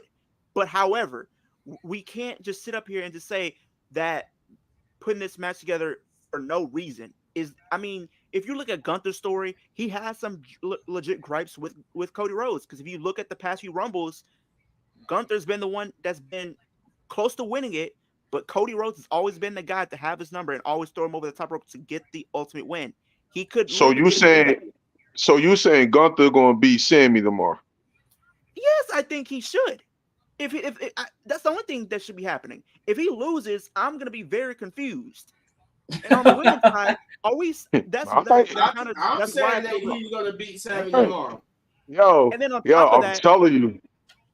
the women's match, we're getting heel versus heel right now. We're getting heel versus heel, right? So are we really going to have Tiffany Stratton cash in before the match? Because I'm pretty sure they're going to want to do a face versus face, unless they decide to, for whatever reason, keep the match as is and then have her cash in midway, which is going to make things very confusing, because if she cashes in midway, that turns it into a triple threat for no reason. Right? That's going to be very confusing. So she's going to have to cash in either. They should do it after. Either before Crown Jewel, or she waits until after the match at Crown Jewel, because I'm pretty sure if we're looking at, and this is me just pretty much giving my predictions, I think Gunther's winning for the men, and I think Liv is winning for the women. That's just how I see it. I say Gunther and Nia confirmed. Nia's Nia not gonna gonna cook win. that. No, Nia my bad. I meant Cody and Nia confirmed. Yeah, I don't think Nia's winning, just because I feel like Tiffany's gonna probably cash in on her, and then I think Liv just probably has the more advantage, unless Rhea gets involved. But outside of that, so we doing LA Knight versus Jay? No, it's only for the men's world title. That was only for the men. The high title. Yo, it's only for the main event. It's only for the people that are world champion. Yo, that is the laziest booking I have ever came to. What?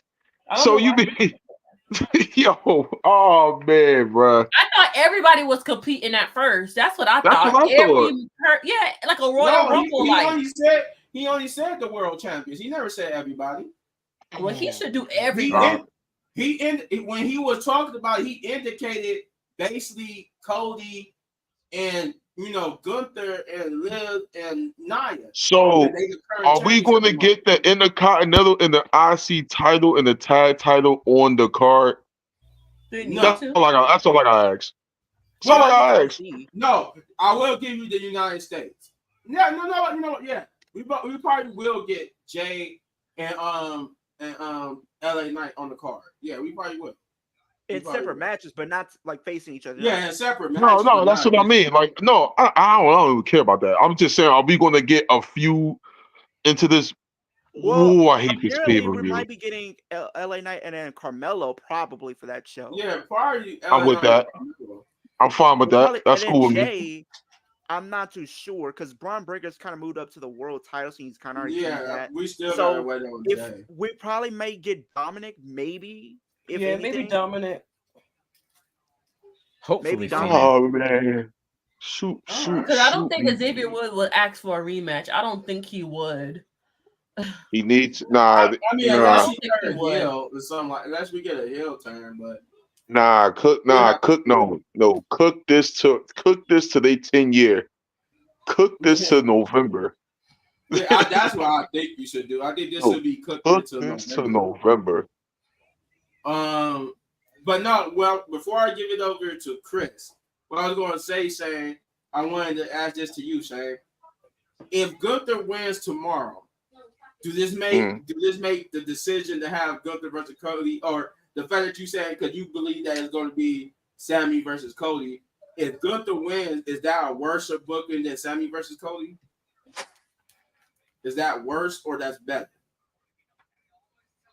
Either way, Cody gonna win it. So I feel like it's because at the end of the day, it's gonna hurt Sammy a lot more than Gunther, of course, Right. because Sammy's gonna be the transitional champion. But Right. however, it's still gonna hurt both of them because Cody's winning the whole thing. So regardless of who wins tomorrow, it's gonna hurt whoever goes against Cody. Right. Because Cody's not losing. But think about it. If Cody could lose, it's a realistic chance he could lose. Because if you think about I don't think you have the bloodline stuff going on. This is a championship that's only going to be defended when you have Crown Jewel. I don't think. Wait. If you say the bloodline, right? All right. Okay, I don't need Gunther to beat Cody with the help of the bloodline. I need Gunther to beat Cody. Yeah, but I need Gunther to beat Cody like Gunther, how Gunther been winning all his matches. Clean. Okay, but then if that's the outcome that Gunther does beat Sammy. What do you do with Goldberg there? It says everybody's convinced that Goldberg is going to get involved. What do you do with him? Nothing. Send him home. Send his big bumps home. Home. Go home. That's why I said if Gunther wins tomorrow, he's probably going to cause Gunther the champion, that Crown Jewel championship at Crown Jewel. If Gunther wins, that locks him in with Cody.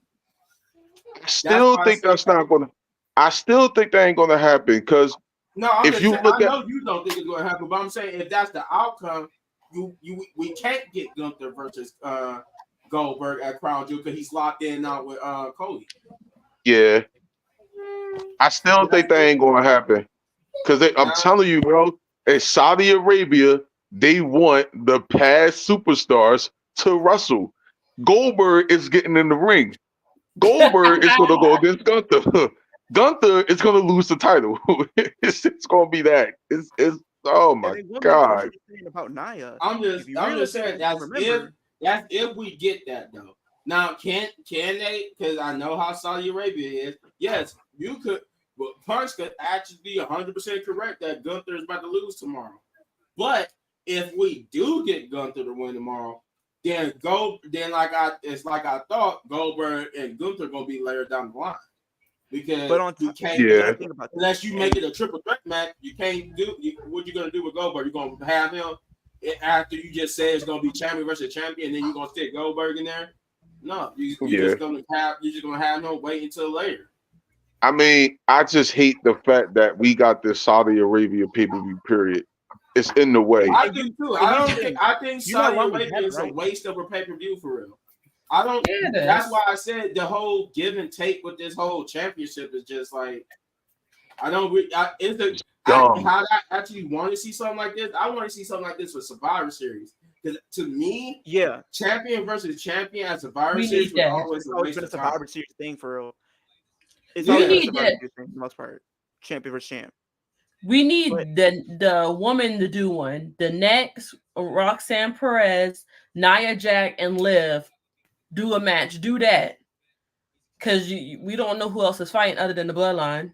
So add that to it, or add LA Knight versus Jay. That would be cool. Oh no, but never mind. Jay's in the Bloodline. So yeah, they need to do that. Make it more, shaky. Oh, you talk about Survivor Series? Yeah, do the 3. Next versus SmackDown versus Raw.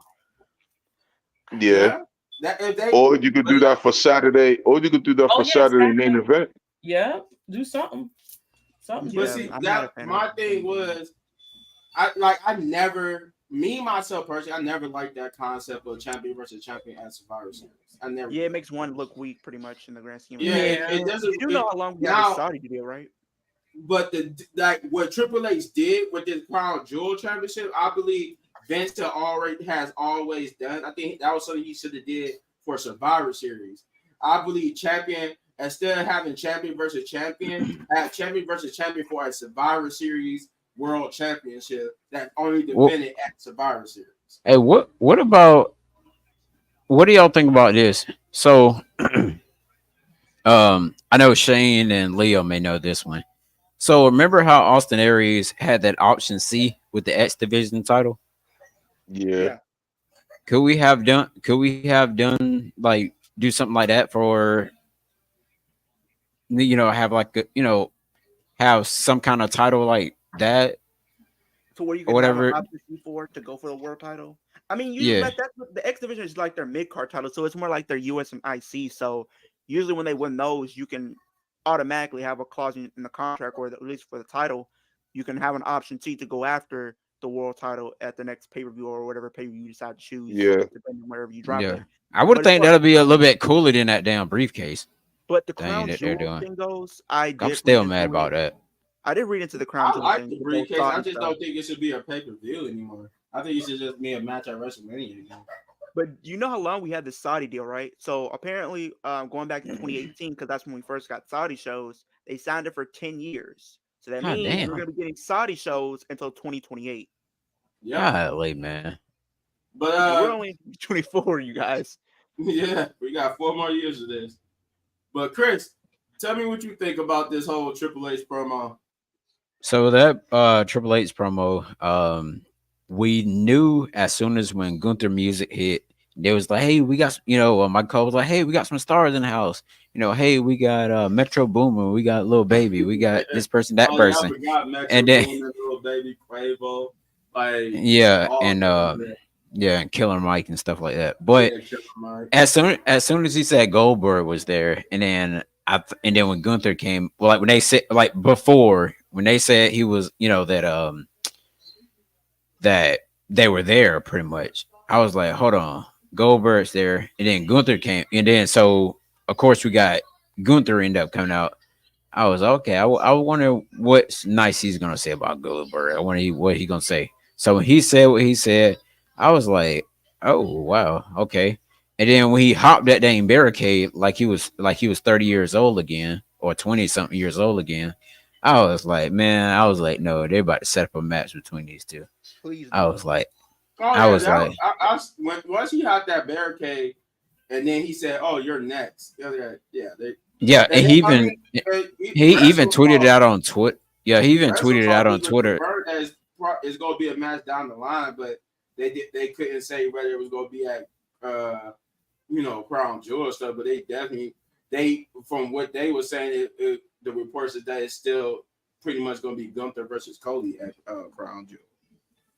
Yeah, but I was like, Things man, can change between now and then, but that's what they're saying. At least that's what the reports are saying so far right now. yeah, who's writing the show? Triple H or is it Bruce Pritchard?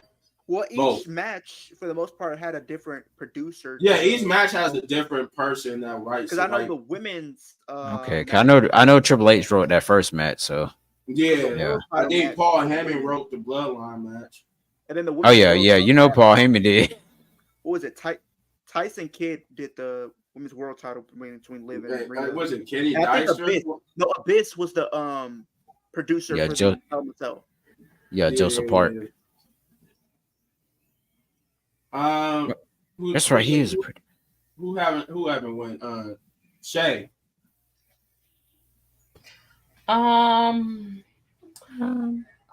Triple H, you have one job. Okay, one job. We talk about, and then the bad thing about it is Triple H, y'all keep rumoring it, keep showing what the not the tag team, the IC and the US might look like for the woman. So why don't you show it to us, Triple H? Why? Why? Well, hold up, Shay.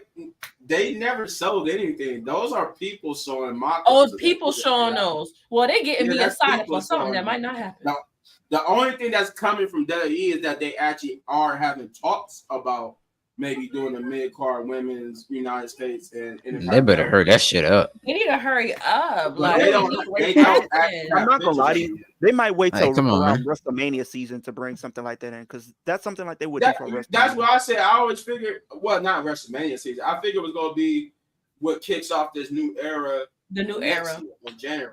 I figured they could do it at Saturday Night Lights. They might as well do it at Saturday Night Light. Bring it out. Show it. I want to see it. Yeah, Saturday Night. Like, come on. I don't understand how come we get an Evolution too.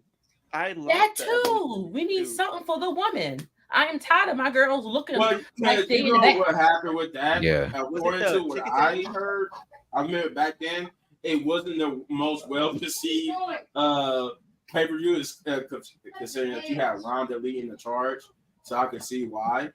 But it was one of the worst money making pay-per-view, so that's why they haven't brought it back. So you're telling me Stomping Grounds made more money? You're telling me Great Balls of Fire made more money? Yeah. And Stomping Grounds and Great Balls of Fire made more money than Evolution for real. Yo, who came up with that?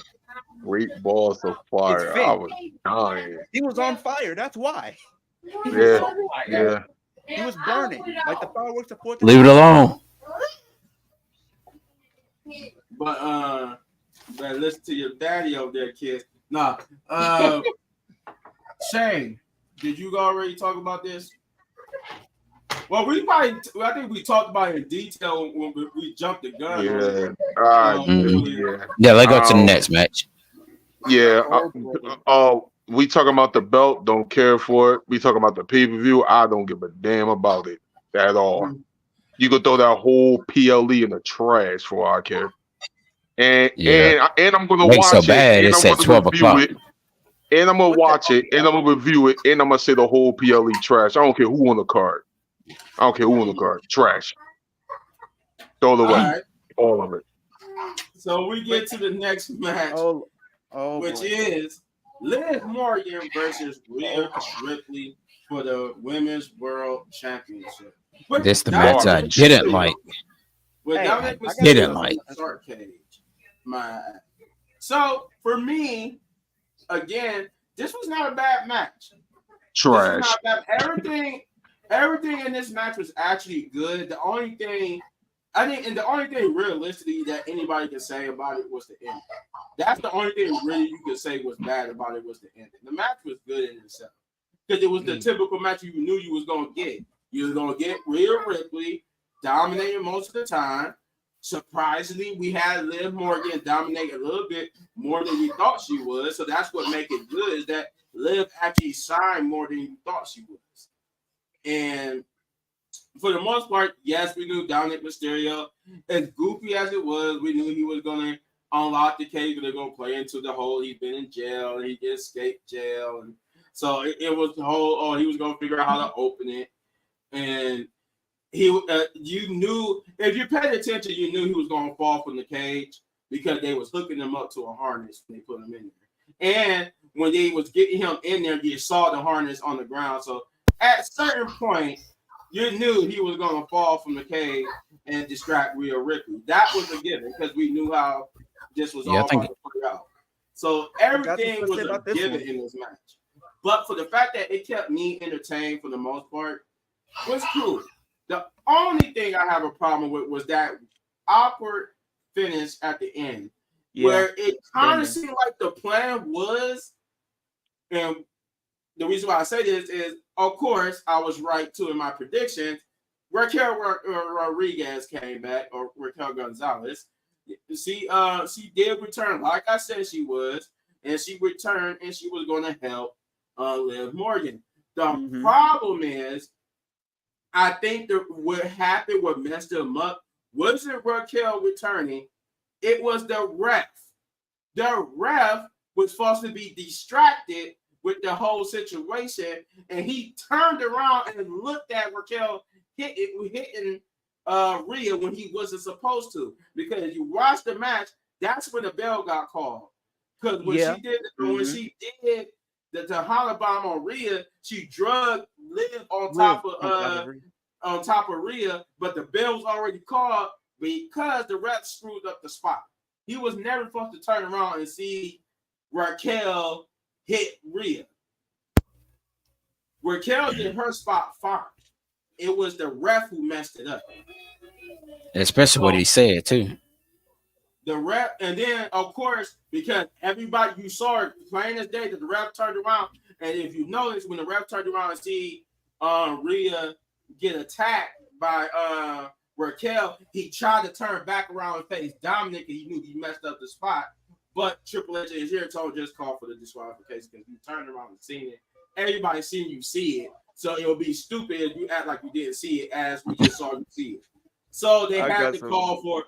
So they had to call for the disqualification. But if you see how Raquel did her spot, it was always planned for her to Tahana bomb Rhea, pull Liv over to Rhea, and then the referee was supposed to get notice about it. Then count the 1, 2, 3. Rhea was supposed to get pinned. The problem was the ref turned around too soon, and he pretty much you can't recover from that. That's what made it awkward. It wasn't the fact that what Raquel did. She was fine. It was the ref catching it too soon. I didn't realize that. I had to go back and look at that earlier today. I was like, that's why it was awkward. That ref turned right when she did her spot and hit Rhea. The ref turned around and looked, and he went, "Oh crap!" And he turned back. But I'm like, real thing. Now that ref did mess up big time. Yeah, he messed up big time. When he tried to turn back around and face Dominic, I'm like, don't do that. You might as well call for the disqualification. That's what he did. And that was what made it more awkward. You could tell Triple H was talking to him because he tried to let Raquel do her spot, but we see him see it. So Triple H had to tell him, man, just call for the bell. They seen you. So he called for the bell late while I gotta go back and watch that then. Dang. Yeah, because that's how that sequence went. When she attacked, as soon as she attacked Rhea, the referee turned around too soon. And when he seen it, he was like, oh crap. And he turned back and looked at Dominic. But see what I thought they were gonna do was I thought the ref was gonna get out the ring and try to, attend to like Dominic while Rhea runs back in. Yeah, he's supposed to attend to Dominic. But he turned, it happened. He should have got out the ring and went to go attend to Dominic. Where I think was he missed his cue to when he supposed to get out the ring, and Raquel's cue hit. So Raquel came out and did her job, but he missed the cue, seen the attack, tried to get out the ring to go focus on Dominic, but Triple H like, no, the whole world just seen you see it, So dang, bro. I got some stuff to say about this match. Right, he Because need to hit if with you he need to get hit with notice- that fine. if you notice, when the bell That's got live TV. called, Rhea was in the middle of getting to Hanabon. She was in the middle of it, and this was after the fact the referee seen it. So that's why it was awkward. But other than that, it was a good match. It was a good match. The referee messed it up for sure. But that's all I got to say about it. Actually, I'm gonna let Chris go on this one. God damn, man. Like that, like I was just about to say to y'all was the way I thought this match was gonna oh, he ain't sleep. But anyways, see, the way I'm thinking the match was supposed to end was after Rhea Ripley, was hitting Dominic with the stick and whatnot. Then I thought the ref was gonna get out the ring, go over there, look, tend to Dominic, and try to like help him and then call like for some other people. Rhea runs back in and get Tahana bomb by I think her name is Raquel Gonzalez now. It's Raquel Rodriguez. Yeah, I think they changed. Oh, it's Rodriguez. It's still Rodriguez. Okay. I thought it was Rodriguez. Yeah. Okay. And then when she hit the bump, like the thing or whatever, then she should have went back, like Raquel should have went back under the ring and put her on top of Leah, but went back under the ring or wherever she came from. And then the ref should have looked back at the ring after attending Dominic and went to go count the 3 count. That's the way it should have happened. But yeah, that's the way it was going to happen. But like I said, the referee missed his cue. He pulled a fucking excuse my language. He pulled a Tamatonga. He pulled a Tamatonga. Not Tonga Loa. He pulled a Tonga Loa. Yeah, but then again, it was also weird. Like, and what's his name? Corey Graves actually called him out for when he had the ref cam on his little ear, and he was like, Rhea was like, "Hey, I'll be back. I'm going to handle some business." And then he was like, "Okay, go ahead, you deserve it." I'm like, "What?" I was like, "Ref, what are you doing?" Right, that was the first mistake of this whole match. I'm like, so you about to let her go out and you supposed to be counting the match? Yeah. And then the crazy thing was he didn't even like count her out or nothing. Yeah, he didn't even start counting her. I was like, huh? Like she freaking beat Dominic with that thing about 7 times. Beat him like a government mule. And I was like, ref messed up. That ref messed up twice. He needed to be hit with a $50,000 fine for doing that. Because that was definitely that was definitely a sloppy finish, man. Like, $50,000, that's a lot of bread. Shit, man. That's what they charge. Wait till I say something. That's what they charge. You'll see. That's what they charge. Had the referee distracted and missed a spot. Either the referee missed a spot or somebody missed a spot for having the referee distracted. And when Raquel did her spot, she just did it, but it was right in front of the referee, so you had no choice. And the referee tried to recover by doing what he's supposed to be doing, intended to Dominic Mysterio, but I'm thinking. Well, then again, now I'm thinking it's actually both of their faults because Raquel should have went back out the ring after she hit her finisher, live on top, and the ref should have looked. It was too late. That's the DQ happened. Yeah, the bell was already wrong. Yeah, the bell was already run. Yeah, no, I'm saying before. The bell didn't get rung when she did the Hana bomb. It got run like 5 minutes beforehand. Gotcha. No, actually, they run the bell after she hit Rhea. When she hit Rhea and knocked her down, that the referee saw that and he called for the bell like a couple of seconds after that. Yeah. Yeah, man, they're gonna have to fix this thing some kind of way because he's gonna have to do it. I don't know what he's gonna be doing with Raw tomorrow, but you only got 2 hours. Oh yeah, you only got 2 hours to make it work, buddy. Because they did that with Money in the Bank. Then he tried to make Raw look real good after messing up on Money in the Bank with having Drew McIntyre win. That's gonna have to be your new name, Shane. It's Thanos. Go ahead and change it. Thanos. Funny as But go ahead, Shay. Yeah, go ahead. To me, the match was trash. I mean, I didn't really care for it much. Poor Dom looked like he was about to fall, except for that little piece hanging onto his little foot. Them trying to, the ref gonna tell her, oh, go out there. Like what? To beat him up with a kendo stick. And then did y'all catch the ref? No, not the ref. I think Corey Graves saying for the next match, oh, don't be better than the other ref. You heard that? Yeah, Yeah. yeah, I because the was ref like, he screwed up big time. I mean, I Okay. get it. Him telling her to go out the ring was actually kind of the planned spot, but that's where the problem that's where the problem happens. In Yeah. between her doing her spot when she's supposed to be out there beating Dominic, somebody screwed up. Because But the Raquel whole part of looked this really fight good, was though. awkward because why did she attack Rhea in front of the ref and then Right. do her spot where she was supposed to put Liv on top of her for the pin? So somebody screwed up in that sense. Both But- of them. But Raquel looked pretty good though. She looks good in Yeah, shape. I know That's good. beyond that, though, I'm actually happy to see her healthy though. She's looking Definitely. healthy and good. She's looking good, so I'm happy for that. She's looking But healthy and good. I do got one more thing though, y'all. I'm sorry. But I wonder if Raquel think this is the same Liv Morgan that she had before when she was tag team champions with her, knowing that I don't know how long this is gonna work with Raquel and Liv because I think she knows that Raquel. I mean, that Liv is part of the Judgment Day and all that. I think it's more about getting revenge on Rhea. Because And everything remember, that they put them through because they were tag team yeah, champions. Rhea And they put lost Liv because and of her. Raquel through a lot, so it was about getting payback. They were right. tag team champions, and then they lost them because of Rhea. So Yeah.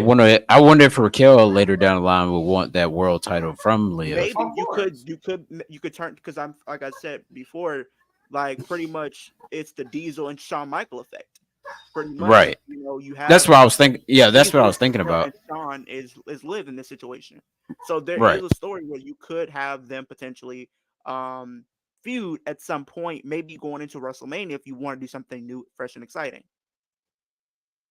Yeah. That's what I was saying, Shay Beard, though, by the way. He was saying like the ref had to call it because he saw it. Yeah, that's what made it awkward. We all saw it. We all saw him see it. So it's like, is this a DQ? Why is y'all taking so long to ring the bell? And then that's why I said Triple H must have been in the ear telling him, no, don't try to play it off. Just call the bell because we all saw it. That's why the bell came so late, but it came before she did a Tahana bout on Rhea. You had 16,000 people in the building watching, and then you had another million something watching from home. So, but yeah, we seen that. Right. Shay, did you finish your thought those on this? Did you finish what you had to say on this? Yeah. Oh, okay. Yeah. I know we kind of cut you off there, but Shane, what you got, buddy?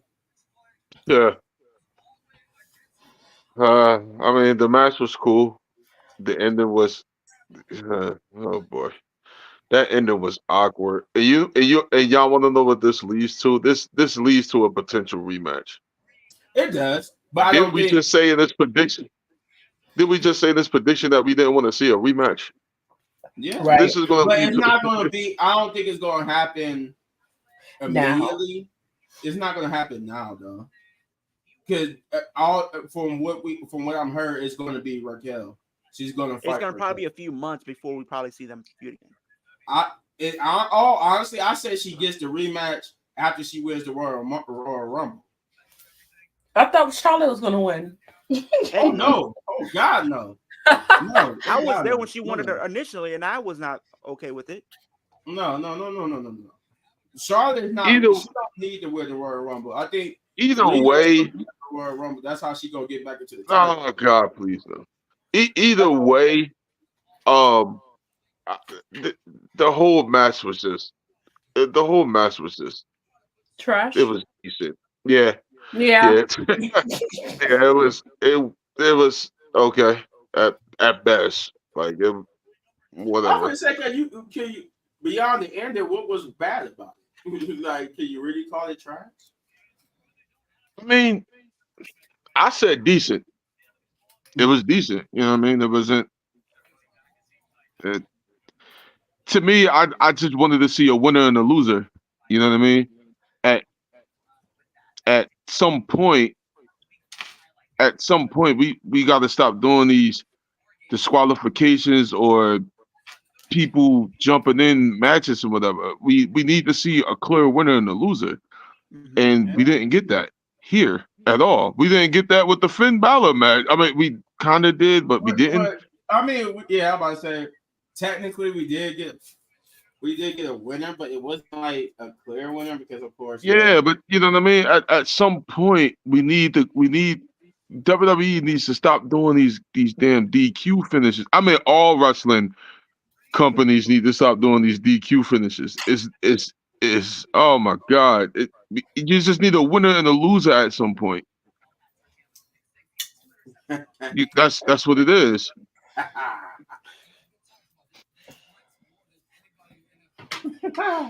They said I grew a beard. Funny as yeah, they said Thanos grew a beard.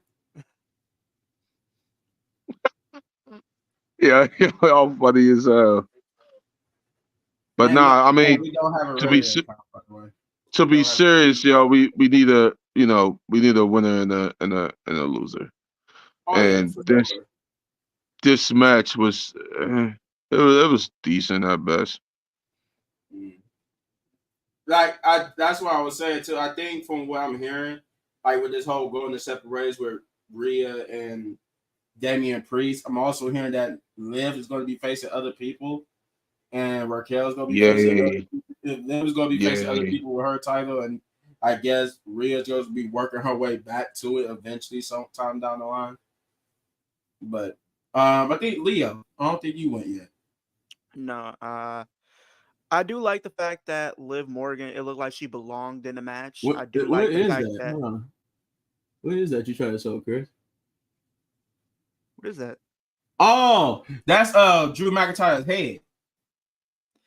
I will say Liv Morgan, she did look like she belonged in the match. I think this is easily one of her best matches to date. It's just something about Liv and Rhea. They do have great chemistry with each other, knowing that their history and everything like that. And I was going into it and I was happy to see the match. I think having Dominic in there played a great part, for sure. Like you said, the ending kind of ruined what else transpired before the match. Because they already kind of spoke on it. Pretty much, the ref turned too early. The ref was turning too early before, and that's why you saw Raquel put Liv over Rhea. But like you said, the ref called the bell too early, and he looked too early. That's on his part. Honestly, I don't even think he deserves a fine. I think he deserves his walking papers. Go find a new line of work. You really just ruined a potential great match for the WWE. You ruined one of the better feuds going on in the WWE, and you ruined it for a lot of people who are fans of both because you were given one job to do, not look too early. You were given the job. You literally rehearsed this before the show, and you still fumbled. You don't even deserve a 50K. 50K is light work for somebody. You, sir, you ruined the match. You deserve to be released. You got to go find a line of work. Maybe take a long suspension for the rest of the year without pay. You just ruined it. You ruined it. This was supposed to be the combination of one of the better feuds this year, and you found some way to ruin it for everybody, myself included. And I think he's he's actually that same referee, the one that referee the I'm trying to remember what match that was. He referee Xavier Woods match a couple weeks ago on Raw. And then when they were trying to fight for the tag titles. And then the referee was on the outside of the ring telling some get on. I was like, what are you doing? I was like, in the ring, dude. Like, come on. That I believe that is the same ref. Correct me if I'm wrong. I think it is. I believe it is. Trash ass ref. I mean, I get it. The ref. I'm not saying the ref didn't do his job, but I'm saying you turned too early, and the people rehearsed this. They rehearsed this, mind you, and you still literally didn't do your job. You were supposed to turn a couple seconds later. You literally ruined the ending of the match. I'm telling you, if things would have went to plan and Raquel did what she needed to do, what if she was standing on the outside of the ring, or if literally she went under the ring? So be it. And no, don't even blame Dom. Dom did his part. That was part of it. He was supposed to distract the referee, which he did. The Yeah, refs that was the didn't do whole. Yeah, that was the whole point for him falling off the cage. That was supposed to be the referee's cue of distraction. And then the ref did go out there, but he decided, oh, let me turn around and see what's going on over here, just to see And he saw Raquel. Raquel. I'm like, I wish. See, I'm not all for people getting hurt, but I wish they would have put him in the bloodline match so he could have got speared at least once or twice. Maybe he would have done his job right the next time or so. Hey, Because what you yo. did right there wasn't it. That or he could. That or he could have got. Personally, That or they should have put him in that match from Monday with Bronson, like with Bronson Reed. Then oh nah, you put him in there and yeah, he should have been in there, but he should have got speared at least once because we know when you have tell some you, bloodline man, stuff, that's you the get speared. I would have been okay with Solo probably spiking him or he getting a super kick from Solo after the promo that he did on Friday, which is still funny to me. But still, like, are we serious? Like, the view was really good, but however, the ref screwed it all up for everybody. oh yeah, There for needs sure. The ref. now I was just kidding about him pretty much losing his job. I don't want to see anybody lose their job, but I do think there needs to be some type of consequence there for doing that, for ruining that match, because you rehearsed this. They literally went through spot by spot before the match, and then he pretty much was giving me the up the what do you put? How do you call it? He was given the information beforehand. He knew how things were supposed to play out, and yet he still didn't do it right. So I do think there should be some type of fine or something like that, or a suspension while pay something for that. But the match was still good nonetheless. I don't know what they do with. I'm pretty sure I know what they're gonna do with Rhea. She's probably gonna go through some stuff with Raquel for sure. I don't know who Liv's next feud is going forward. I know she's probably gonna be having a mini feud with Nia Jax over that crown jewel stuff, but outside of that, I'm not too sure what she's gonna be doing. Because I would assume she's holding that title till Mania. I would assume she's holding the title till Mania. So Oh, Liv, I do Liv. think Liv is probably holding that title till Mania. oh boy. Yeah. Either she's holding it till there's only 3 places she's probably gonna lose it to. She's probably gonna lose it at Saturday night main event. She might lose it at the Royal Rumble. If not, she's Nope. probably gonna lose it at WrestleMania. Or this is a big if, with Chamber coming up in February, she defends her title against 5 women in Elimination Chamber. Yeah, I can see that. I can see that. I'd rather have that because then she could get her rematch at Mania, so she could still get her Yeah, at least a despite WrestleMania month. Yeah. because somebody can win the Royal Rumble and pretty much choose for that title or whatever the case is. But if she loses it, but quote unquote, she still has a rematch clause and it becomes a triple threat between whoever is champion and is wins the Royal Rumble. So for instance, you have maybe a Raquel going win the Rumble. She's going in to face for the title after Rhea probably wins it back or something, and then Liv's going in Chamber as champion, and she loses it to like a Rhea. Then she can get a rematch. We have Liv, Rhea, and Raquel at Mania. We could do that if you wanted to. But I do think she's probably going to be in the mix for that title come Mania for sure. Oh yeah, for sure, for sure. To answer your question, yes, I have a few of them. Yeah, I haven't had a WWE action figure since I was. I got a couple behind me. If you guys can see, I do have a couple behind me. I've been kind of collecting. I have a Raquel Rodriguez figure, and that's some AEW ones as well. I don't know if you like kind of can't see it, but my championship bet was about closest I get to an action figure right now. Hey, I collect my championships too. I mean, I'm trying to restock on my collection. I'm trying to get the US. I'm trying to get the tag team. Probably get them NXT. Probably I see the Intercontinental white strap up there. And what was the other one behind you, Leo? the WWE title. Okay, gotcha. And then your Um, poster. Well, Yeah, I yeah. have a whole bunch. Then I Wow. live there. With that, Dana. God with that, dang. we get to the main. Got a storage bin. We get to the main event, a match that should have opened the Bad Blood match, but nonetheless, we got the main event, which is Roman Reigns and Cody Rhodes versus the Bloodline. Now, the match itself is, I would say, the best parts of this match is what happened afterwards. I'm gonna get there, but so to me, it was. I gotta say, it was a good match. I didn't think it was going. I say it was good because I didn't think I was going to enjoy it.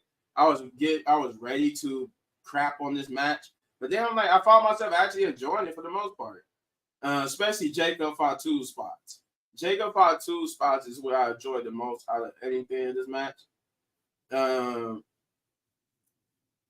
Yeah.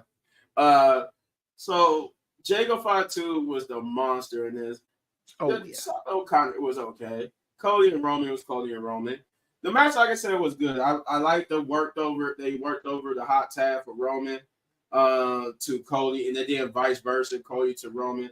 I liked it a lot. So it was cool.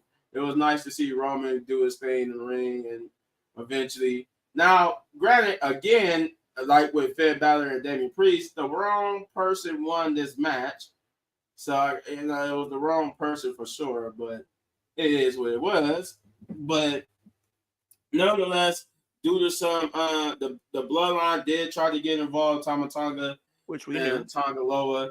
But as my man said here, there was another person, and that was Jimmy Uso will come in. Quick question. Now, I don't know why they didn't look. I didn't know if they knew he was coming because there was where a person was that was kind of like behind them showed that he crawled out real fast like he was a spider or something, and they still didn't realize he was down there until like after Solo had looked, and then that's when Tama Tonga seen him first, and then Tonga Loa, slow as he goes, then that's when he seen him.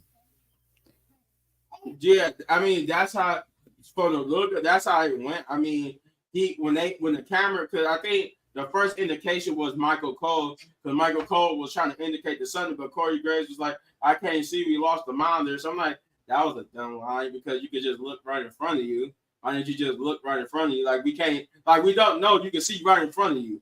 But you act like so. If you lose the monitors, y'all lose sight of what's in front of you in the ring. But, that or they have like a script they go or they have like a little script thing down below to go by something because they have to keep looking down. To go by the script even though they were supposed to. Yeah, because you see, but yeah, the camera did show that it was Jim or somebody standing there. Solo did point it out because they was like trying to cheer Solo on, but then he kept pointing something out. So they were like, "What is it?" And they looked and saw the person, and Tama Tonga tried to basically turn the person on to see who it was, but Jimmy, obviously it was Jimmy who attacked, and he would take them both out. Like, "Oh yeah, I'm back, little brother," and this would lead to they'll force it with fresh. I think Roman at first tried to pin him, but he kicked out, and then eventually it led to the spear. I forgot the Cody Rhodes. By this time, Cody Rhodes had did a spot where he had put Jacob Fatu through the announcer table, and then he was over there back on his feet throwing chairs and stuff. I'm like, this man is a beast. He just that. I'm like, what is wrong with this guy? Yeah, and Cody saluted Roman or whatever before he went to the table. And that would come into play in a minute. But he saluted Roman, took off. That's why I kind of skipped over some parts. But yeah, at the end, that's why Cody and Jacob was a non-factor because Cody took out Jacob. But yeah, Roman would eventually get the spear and Superman punch, and they would win the match. Him and Jimmy would embrace each other, and they would walk away, and the Bloodline would just get mad and attack Cody Rhodes, who was just standing there in the ring, and they would just beat down Cody Rhodes, and Roman was going to leave, but Jimmy was like, "Hey man, no, we gotta go back. You gave him your word." He said that was just a one-time thing. He said that was just one time. He's like, "No man, you gave him your word. We gotta go back there and help him." And so they were just like, "Screw it." So they went back, and Roman was kind of a little slow to it, but they eventually got back in the ring, helped them even the odds, and this time fighting off the Bloodline. And then 1, 2, 3. Whose music hits? The Rock.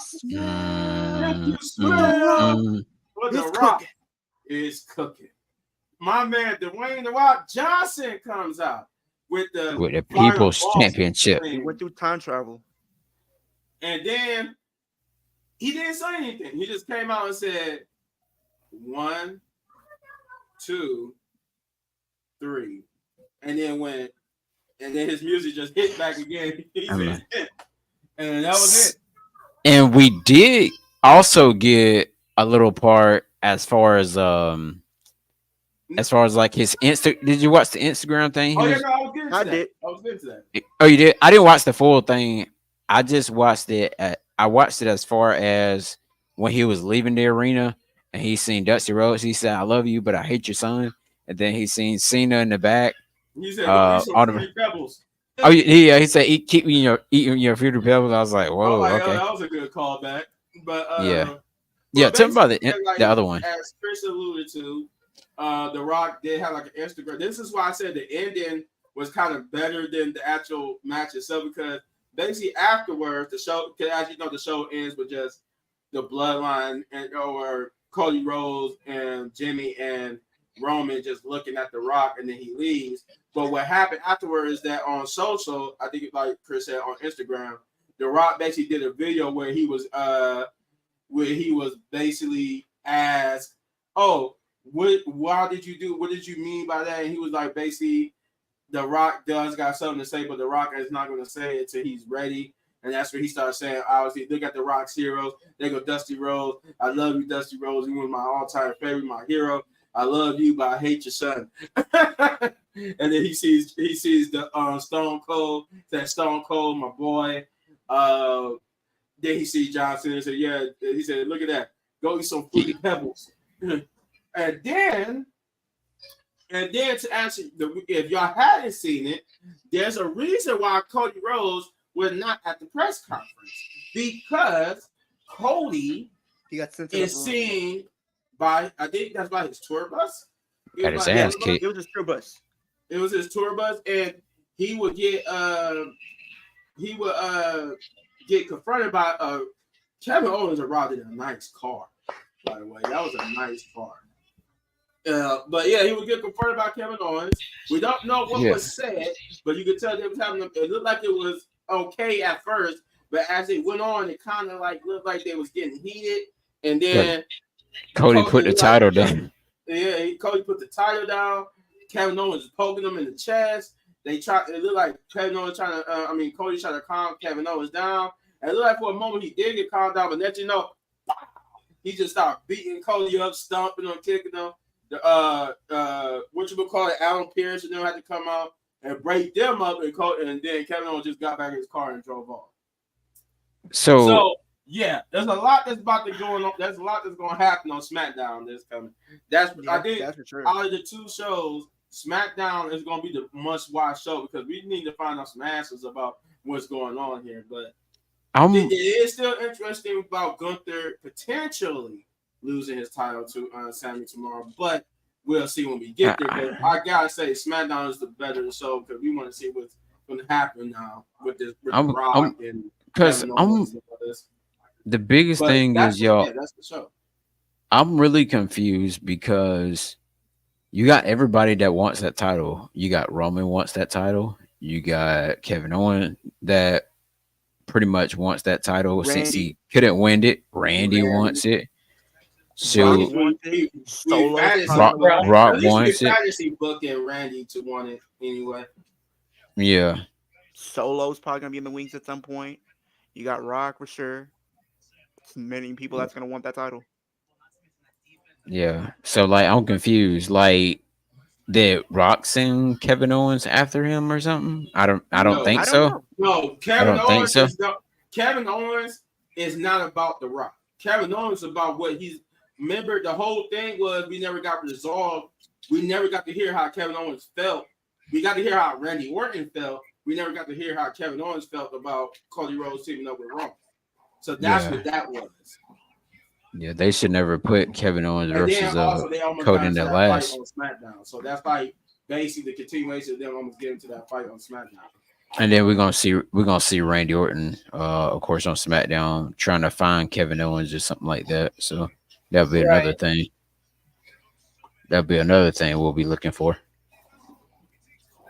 But yeah, with that being said, for me, the match aside was okay. The storyline, what happened afterwards, made the match for me better.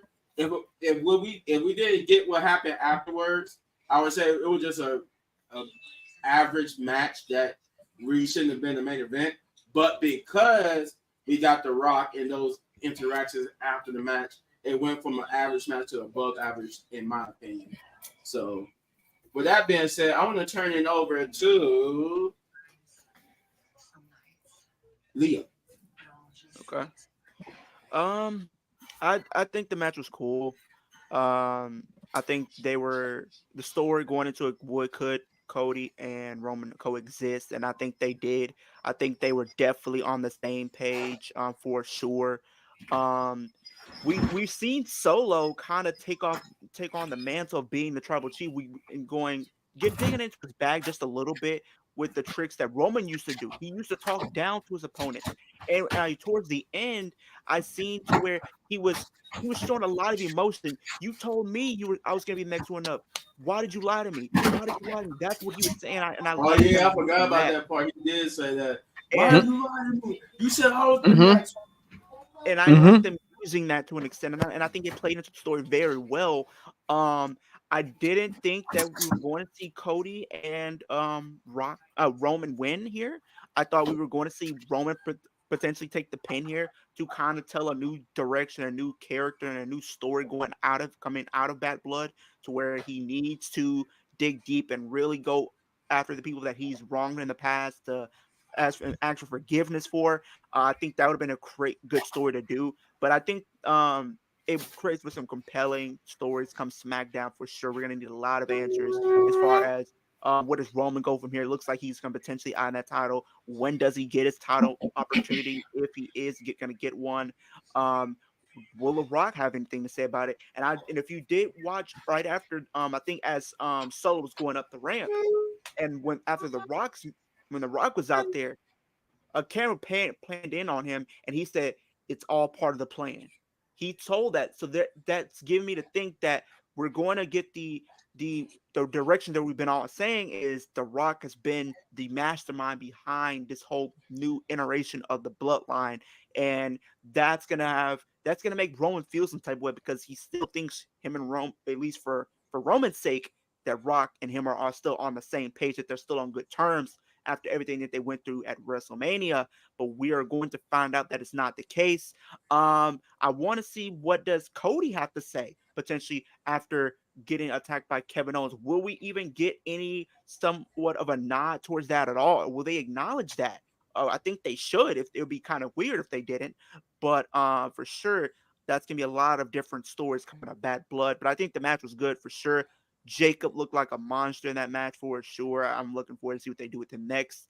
I mean, he's been killing it ever since coming in. I think this is his second pay-per-view main event since coming in June. So that's a good thing for him, accomplishment for him for sure, especially in the amount of time that he's been there. It seems like he's really proven that he is going to be a future WWE champion in my eyes. That he's going to be a problem on his path to get there for sure.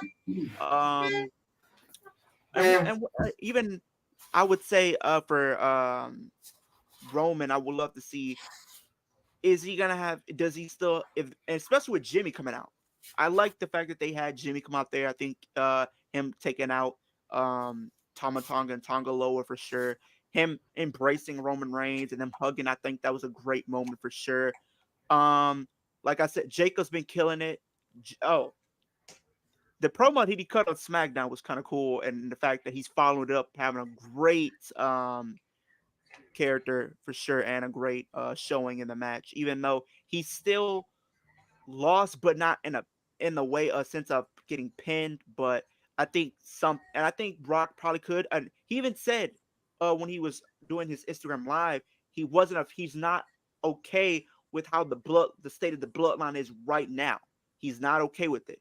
So will he acknowledge Solo? Will he come out on SmackDown and say, Solo, there's going to be some consequences because of what's been happening? Maybe there is a situation where he does get kicked out or loses power to it at the very least, to where now Rock has to step in and be this leader of this new iteration of the bloodline. I could see them doing that. But definitely a lot of stories going to be coming out of Bad Blood going into SmackDown, especially for The Rock and Roman, The Rock and the iteration of the bloodline, Cody with the bloodline, Cody and Kevin. How does Randy feel about it, considering Randy's been teaming up with Kevin Owens these past few weeks? Will he have something to say about it? So it's a lot of stories that I'm looking forward to, at least on the SmackDown side. Like you said, SmackDown looks going to be very interesting compared to Raw this week, based off what we've seen at Bad Blood. So it's a lot of answers that we're going to be wanting to be answered come SmackDown for sure. Yep. Yeah. I think we got a TikTok and a Facebook or something like that. Like, yeah, just I think it's just Wesley Pitt Podcast on Facebook and TikTok, right? If I believe that's our social platforms. So if you want to, other than YouTube, you can go to Facebook and TikTok, and we on there. So Picking Willie up for me if you're looking. So go ahead, Chris. Dang. No, I'm just reading what Sabir was saying. I mean, he did probably say this to Punk, because every time CM Punk tries to get a main event, The Rock is there. Yeah, that's true. Well, I mean, to be honest, that's just because of The Rock and how big he is. He don't even have to try to steal the scene. He's just gonna steal the scene regardless because it's The Rock. So, yeah, I remember that one line. I remember that one. He could come in and announce the mid-card titles, and that would still steal the scene. So, yeah, I remember that one time when CM Punk said he was mad because Dwayne The Rock Johnson's in the main event, but not me. I think it was something like that. WrestleMania 29, The Rock and Cena, when it could have been, the Undertaker and CM Punk. That was one of them. Yeah. Gotcha. Wait, was it? No. I know what you're talking about, right, Chris? You're talking about when he was. No, I know what you're talking about, Chris. You're talking about WrestleMania 28 because CM Punk was WWE champion. Mm-hmm. He was WWE champion, and then The Rock and Cena main evented over the WWE championship. Yeah. That was 2012. Yeah. Oh no, I thought he lost. No, I thought both times. No. Yeah, both times they fought. It was for the championship though.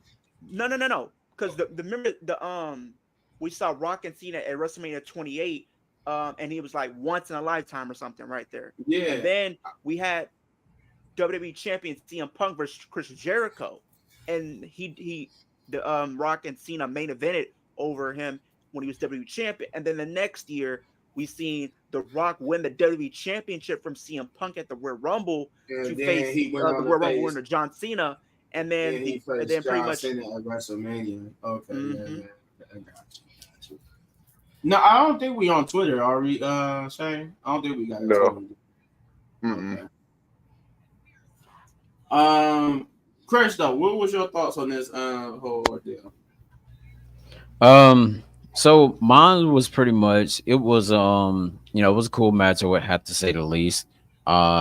With Jimmy returning, like he returned it least like in my least expectation. I'm thinking they were gonna save it for for him to come at SmackDown or something like that, but they end up bringing him at Bad Blood. So I was like, that was like pretty cool. With the Rock returning and everything like that, it was it was another cool little moment or whatever. But yeah, I'm wondering when he's gonna actually face Cody. and I know for sure it won't be at Crown Jewel. And I It won't be know, a Crown Jewel. yeah. So If not the Rumble, probably the Chamber. wait, when's the Chamber? Is that? I think it's that's February. February, I yeah. can look it up for you guys. I think it's February. Yeah, I I think can it's look it up for you. February or something like that. It's gonna be in February. Yeah. I think it is. Nah, gonna be February. The Rock The not going Rumble. to use Cody at Elimination Chamber. Let me look up February. I think it might be. If anything, The Rock is going to get. He's going to get a WrestleMania spot. Yeah, that's why if Cody loses the title, it will be at WrestleMania. Yeah. Let me see. But he ain't lose. But he shouldn't lose. Like at the Rumble or Elimination Chamber. So will that be how Roman may get the title back? Is facing Rock? Probably. Okay, so I actually pulled up as far as the Elimination Chamber goes. It's gonna be in March of 2025. So we're gonna have the Rumble in February. Then we're gonna have the Chamber in March, and then you have WrestleMania. The Rumble in February? Damn. February Yeah, 1st. that's February probably 1st will be February 1st will be the Royal Rumble. What we got in January? We don't have anything in January. That's the thing. Yeah, I don't think we have anything in January. Because Man, what happened to day one? So pretty much. Oh yeah, they got rid of Remember it. they turned day one and New Year's Revolution into like a TV special like they do with NXT. Oh, they're gonna okay. do probably. And again, that's what they did with day one. But it's so pretty much we're not gonna have like an actual PLE in December or January coming up. So yeah, we won't get. So we'll another have championships on Raw. After November, we won't get another one until February. Yeah. So okay, so we'll get titles defended between Raw, SmackDown, and Saturday Night Main Event. They got some house shows too. Saturday Night so. Main Event. Party on a party, just a random Raw, SmackDown, whatnot, and then like the next time we'll see it on the PLE will be the Royal Rumble. Okay, but yeah, that's all I got. I think Shay was last. You don't got nothing on the Cody Rhodes and Kevin Owens, The Rock? No, I just want to see what's gonna happen first. Like before I speak on it, really. All right. Well, yeah, let's go to Shay because she was the one blowing everything up. Yeah. You know, I was right about The Rock because I said that on Monday night or whenever we talked about that. So I was right about that. Brock Lesnar, though. I know he's coming. He's coming. He's coming. And there's probably going to use him later. But they say he was at the airport in Atlanta, so I don't know why he didn't come out. But he wasn't allowed in the building. That's probably why. Yeah. But for the most part, it was cool. I love when Cody jumped off the top. That was Daredevil. That was something, you know, Cody never does. So I like that.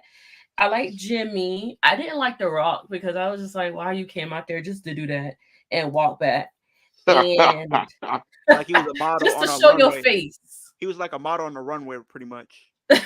Like, we see your little vest, baby boy. We see you. And then what else? I think, oh yeah, and the KO attack him. That was corny, KO, because you could have did that inside the room. You could have came out there and attacked him. Their reasoning is terrible. The reason why is terrible they gave.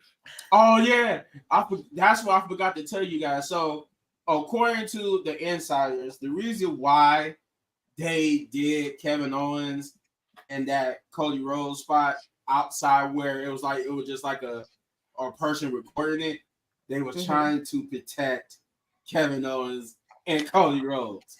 Namely, it was that they said, oh, because usually when somebody turned heel, the fans usually start cheering the person who turned the heel, so they didn't want to hurt Cody Rhodes, and they wanted the Kevin Owens heel turn to be impactful. And they felt like if they would have did the Kevin Owens heel turn out there, and it would have been impactful because everybody would have been cheering, and then that cheering would have hurt Cody Rhodes. So they did it this way so that it could be impactful and it protects Cody Rhodes and Kevin. Gotcha. Forgot about that part, but Leo reminded me when he said the reasoning. I forgot I had read that. That's why they did that. Yeah. And it was still trash. It was a trash reason. I would have preferred them to do it on the show, but like, you could have just said it for SmackDown, but I I mean, I do see the point. They I mean, some yeah, fans people. do react the way, but still do it. Like Man, you you never still know. could do it anyway. Yes, I mean you do have a point. Yes, they're gonna cheer Kevin Owens. You're gonna have people do it, but regardless, you're gonna have people cheering him now when he comes out. So it's still gonna happen regardless if you would have did it the way you did it or on SmackDown or at Bad Blood. So it was still a stupid. So is he pretty much kind of like a, what would you call him, a tweener? Yeah, he's Who? a tweener for now. Kevin more Owens. like a tweener for He's now. kind of like he's kind of like how Kevin's Drew. full heel. Kevin is a full heel because he had no reason to attack Cody. What would be the reason to attack Cody? What about like McIntyre? You still got people cheer him. But here's the thing: the reason why he did it McIntyre's a because tweener. Yes, now McIntyre's a tweener. the reason why Kevin did it is because you're supposed to be quote unquote friends, and the same people that pretty much kept sending you to the hospital and talking down on you and beating the crap out of you week after week, you still side with them and fight next to them. Yeah, you That's fought why next he did to them, and you stood with them. Like you didn't just you didn't get to win the match and lead the ring. You sitting there shaking their hands, giving them respect, and that kind of spits in the face of Randy Orton and I don't think Randy cares. Yeah, I'm really feeling like that Kevin Owens is a tweener. Because it all makes sense, because kind of like how Drew McIntyre was mad at CM Punk because how CM Punk talked down on WWE and all that stuff when he was in AEW, and then kind of like the same thing with Cody, where he's helping somebody that put him through hell or whatever, and then like pretty much disrespecting the ones that was helping him defeat like the other side and thing like that. So I really think he's a tweener. But how would that make him a tweener? I really feel like it's a tweener. He's gonna be more like how Drew's situation is in a sense, because I mean, yeah, I hear what you're saying too, Leo. But nobody's going to cheer Kevin Owens for attacking Cody. Nobody was really cheering Kevin Owens when he was starting to have problems with it. They was interested to hear his problem with it, but everybody assumed he would just be like Randy Orton. Okay, it is what it is, unless you make it a problem. He actually made it. I can see people actually booing Kevin Owens again. Than him being a tweener. I could see him acting like a tweener, but I feel like the crowd's really gonna like just cheer or boo him like a heel, even though he acts like a tweener. Yeah, but he has a valid. But then again, Kevin Owens has a valid point though. Yeah, he does. Yeah. Before I give it the punch, what is your person Goldberg? Is that what you trying to say? I guess I give it a guess. Is that supposed to be Goldberg? You say he has a son. That's the only person I can think of is Goldberg. Or Rey Mysterio? Or Rey Mysterio? Yeah, like Rey Mysterio. I'm gonna say Seth freaking Rollins. I'm gonna lock my answer in there. Yeah. I forget he had a son. Logan Paul. Paul. No, it's not. It's not Seth. It's Angelo Dawkins. I don't know. Punch. I'm gonna say Ray. You up, man? Not Rey Mysterio. That app Twitter is nothing but a cesspool of crazy people. But go ahead. I do got a Twitter. It's my personal page. But however, the tag match was cool. Jacob Fatu looked like $1 million. Solo didn't look like cheeks, surprisingly. He still is cheeks. The wrong people won. Besides, they told him that he can't. Besides, they told him that he can't wrestle. Yeah, the wrong people won, and I'm still saying that the wrong people won that match. But Jimmy Kane, that was cool. Go ahead. The Rock, I guess, but it kind of overshadowed Jimmy's comeback. Mm-hmm. Yeah, My I told opinion. you, it's The Rock. He's gonna Yeah, overshadow I know, anything. but it's just like whatever. I guess. Mm-hmm. The Kevin Owens, forget all that. The Kevin Owens, Scott Steiner, Yeah, with Scott cool. Steiner. Wow. The Kevin, Braun Breaker. Yeah. the Kevin Owens attack backstage. I thought it was cool. I thought it was something Oh different. no, I knew. I didn't say it was. Yeah, it's definitely cool. It was I just different hate for they sure. reasoning for doing it. They I thought it reasoning was for something doing different, it. and it's making everybody wonder what's happening next on SmackDown. Yeah, that is true. See how we all just talked about how we going to tune in. Yeah, That was cool. I was with that. That was the best angle of the whole night, my opinion. yes, it was. I just don't like they reasoning for why they did it. That was Yeah, I they don't either. reasoning. I think that was corny. I Yeah, think you should have they just reason for doing it. you should have just let Kevin Owens explained it. I would So rather have Kevin Owens explained it. so tell me this: which one would y'all say that that's everyone's talking about and overshadowed the most, which is the Rock's return or the Kevin Owens attack backstage? I think the I think Kevin people Owens. I'm I thinking think the the Kevin Owens Kevin thing. Owens. the Kevin Yeah. Owens was overshadowed because I most would people say are it's looking at the Kevin Rock stuff. Owens, but people are talking about The Rock as well. So it's like it's Nah. not that people are not talking about The Rock. They just talking about Kevin Owens beating up Cody Rhodes a little bit more. But the correct answer would be they both overshadowing everything. The Rock's return and Kevin Owens beating up Cody Rhodes is overshadowing the match and everything else. Not really the first match to me though. No, not the first match, but anything else other than the first match. Oh The yeah, Rock yeah. and Kevin Owens is pretty much overshadowed. Gotcha. Yep. So with that being said, because we've been on here for a long time, I know people got work in the morning. 3 hours. Was that Stone Cold? The only thing I could think that's Stone Cold with the middle finger. Yeah, Stone Cold. Yeah, also. But I'm gonna go first with my rating for Bad Blood, and y'all gonna be surprised when I say it is. I'm gonna give. I knew it was Stone Cold. Are we doing 1 out of 5 or 1 out of 10? Huh? 1 out of 10. We doing one out of 10 or 10. 1 out of 5? 1 out of 10. Okay. For me, I'm giving a 9.5. Yeah. Oh my God. The only thing, if I honestly, I would have gave it a 10. I would have gave it a 10 if it wasn't for that Raquel Rodriguez spot. That really took me out with that Raquel Rodriguez spot. You gave it a 9.5. The 9.5. I feel like everything with the set the tone match with that Drew McIntyre and CM Punk match. That set the tone for everything. Everything else was good.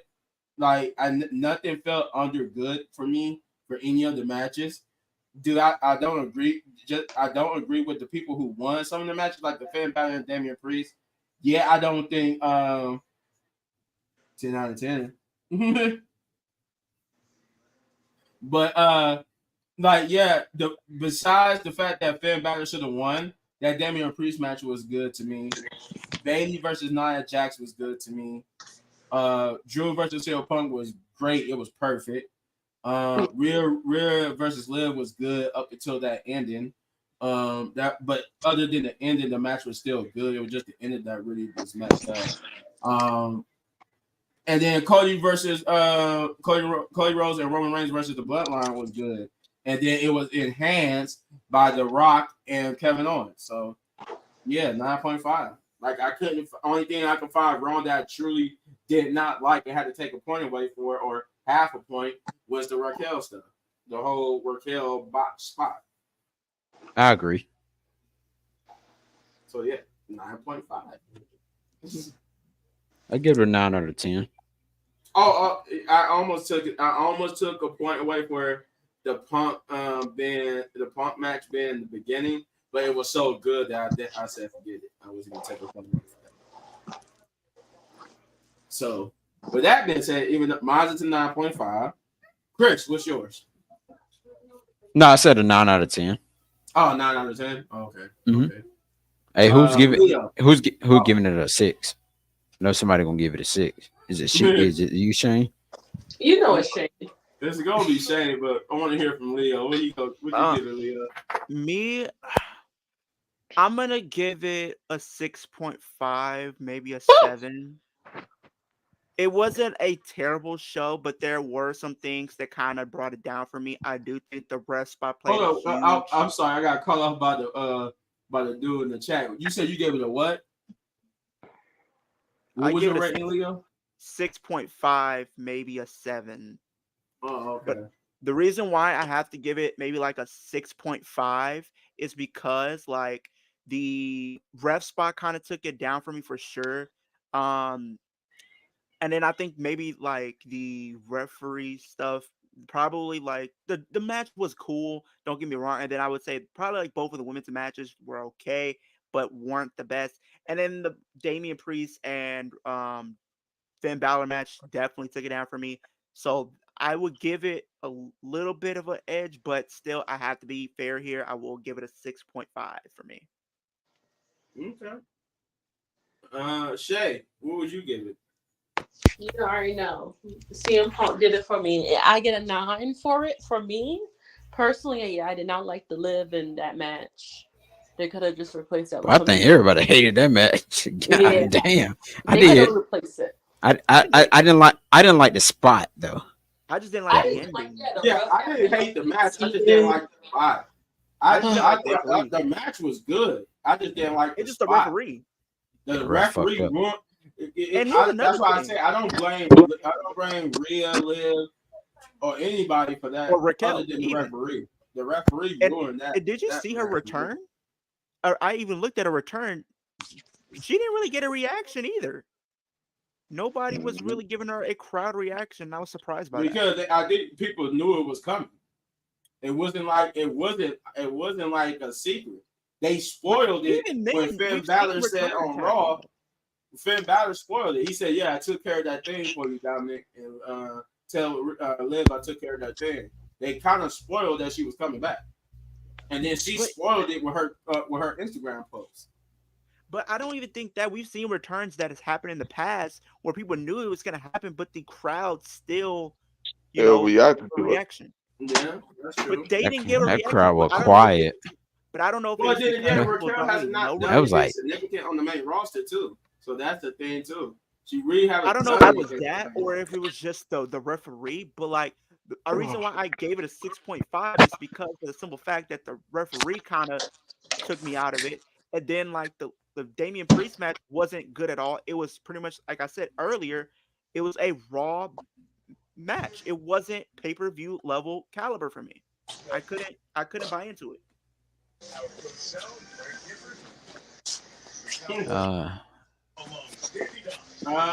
Shane, what are you giving? Come on, Punch. Give it to us. I know you're gonna say it's a 2 or something like that.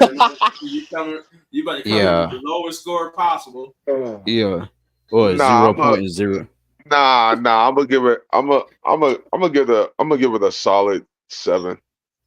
I'll give it a solid 7. Score, honestly, but it was. Hey man, I wonder if we are gonna ever get 10 out of 10 shows or something. To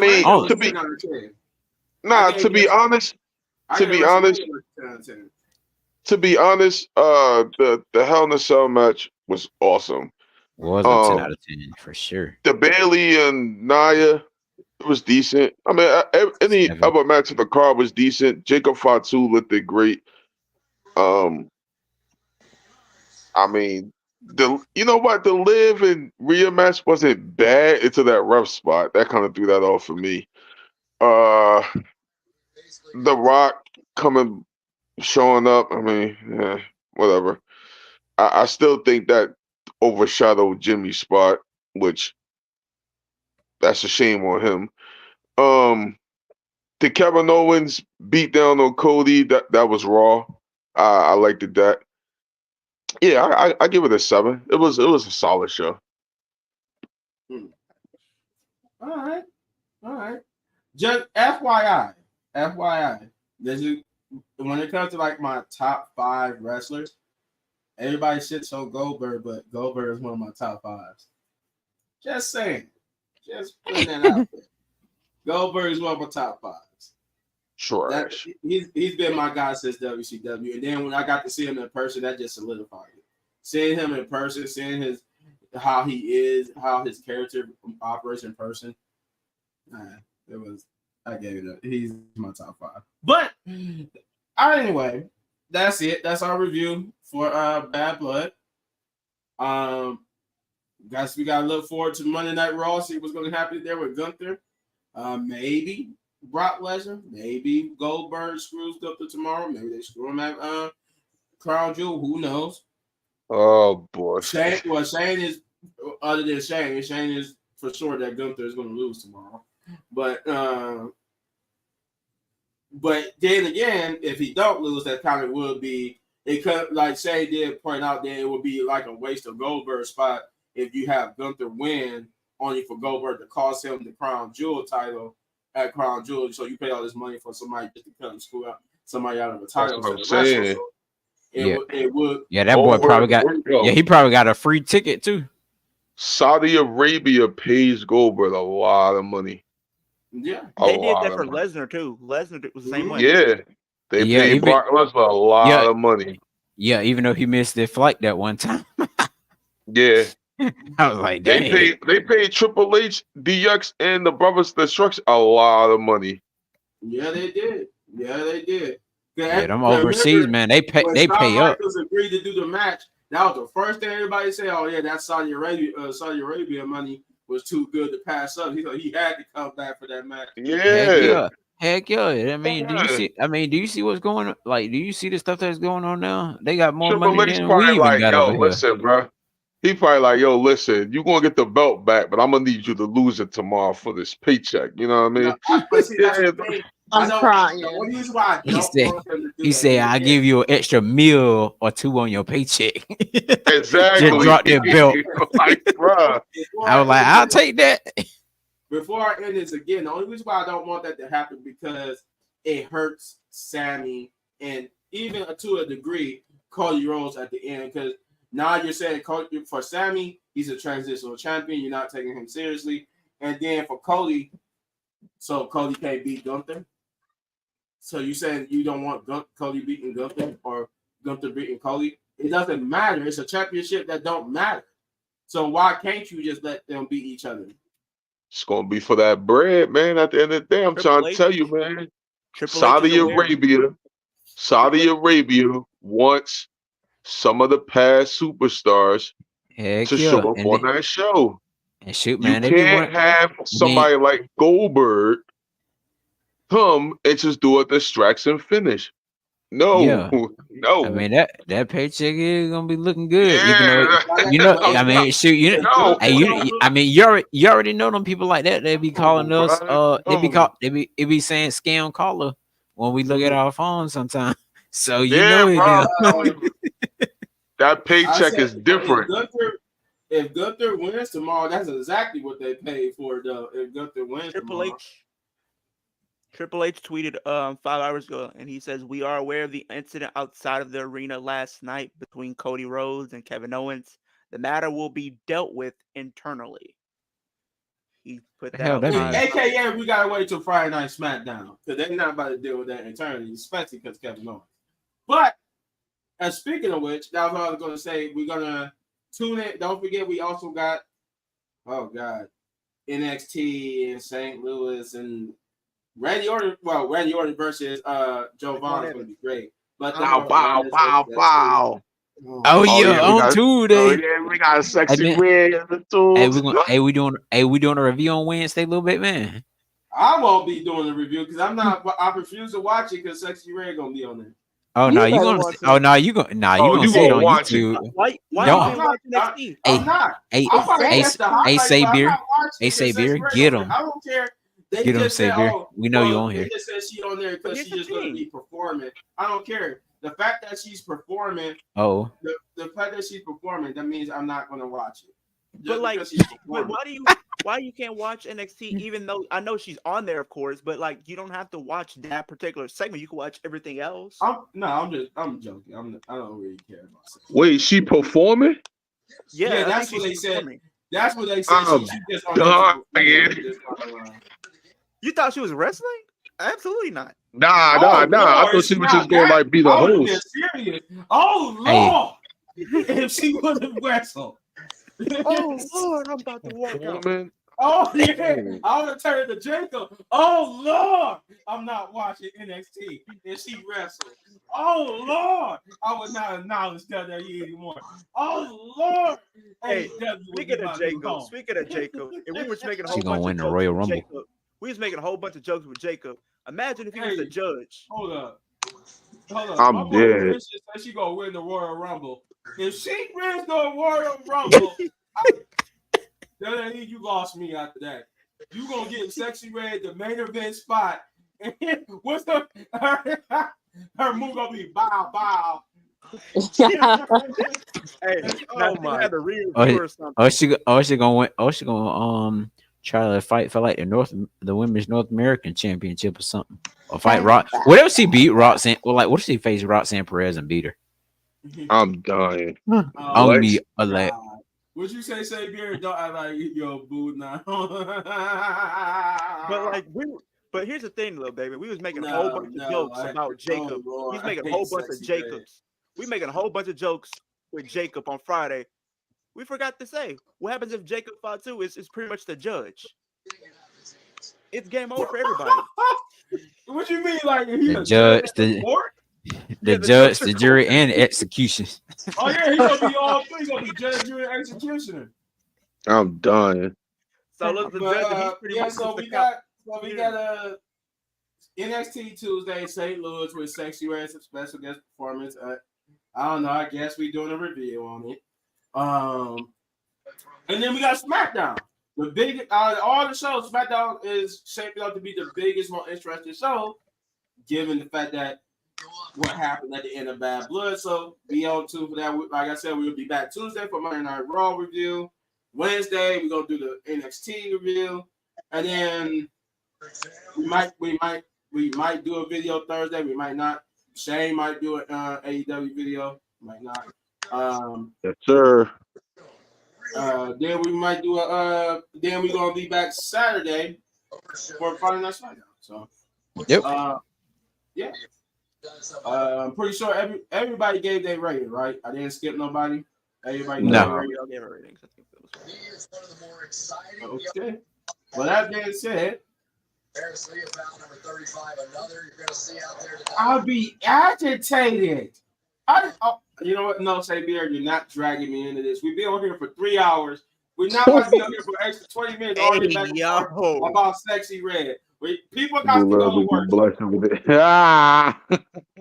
People got to go to work here, all right?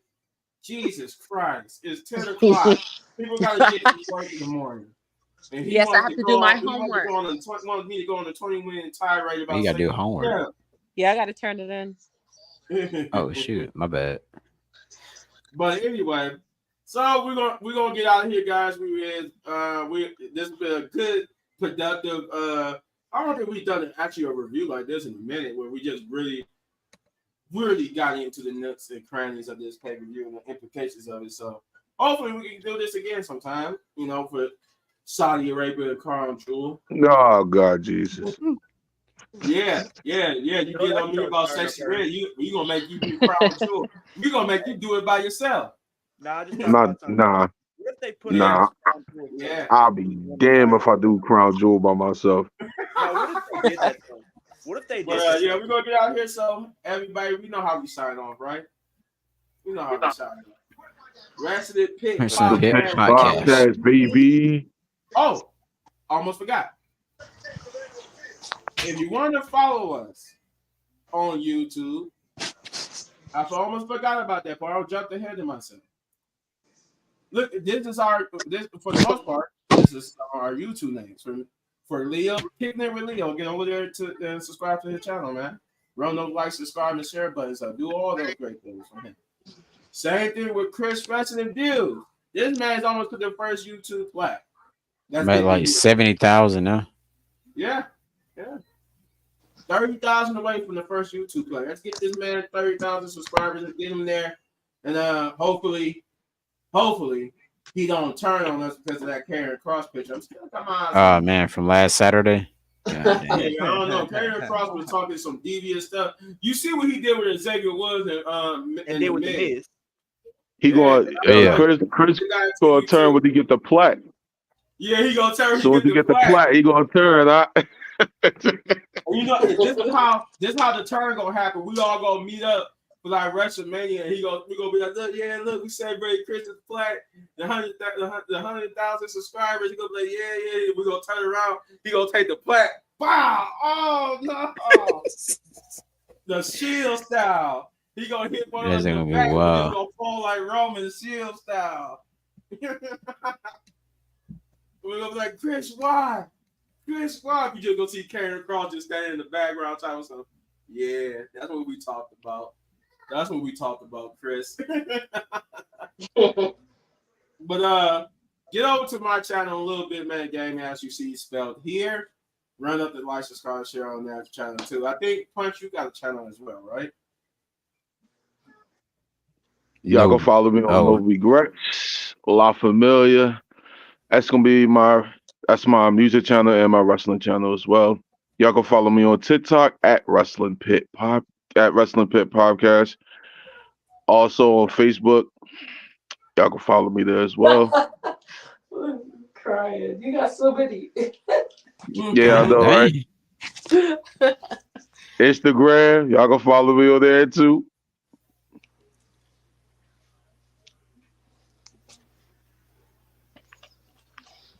Yes, sir. And last but not least, Shay. We got Shay, and her channel is Know the Rules, where she talks about not only wrestling but football. I think you talk about basketball too, or just football. Just football and wrestling. Yeah, them Eagles. So yeah. if you like football, she's your girl.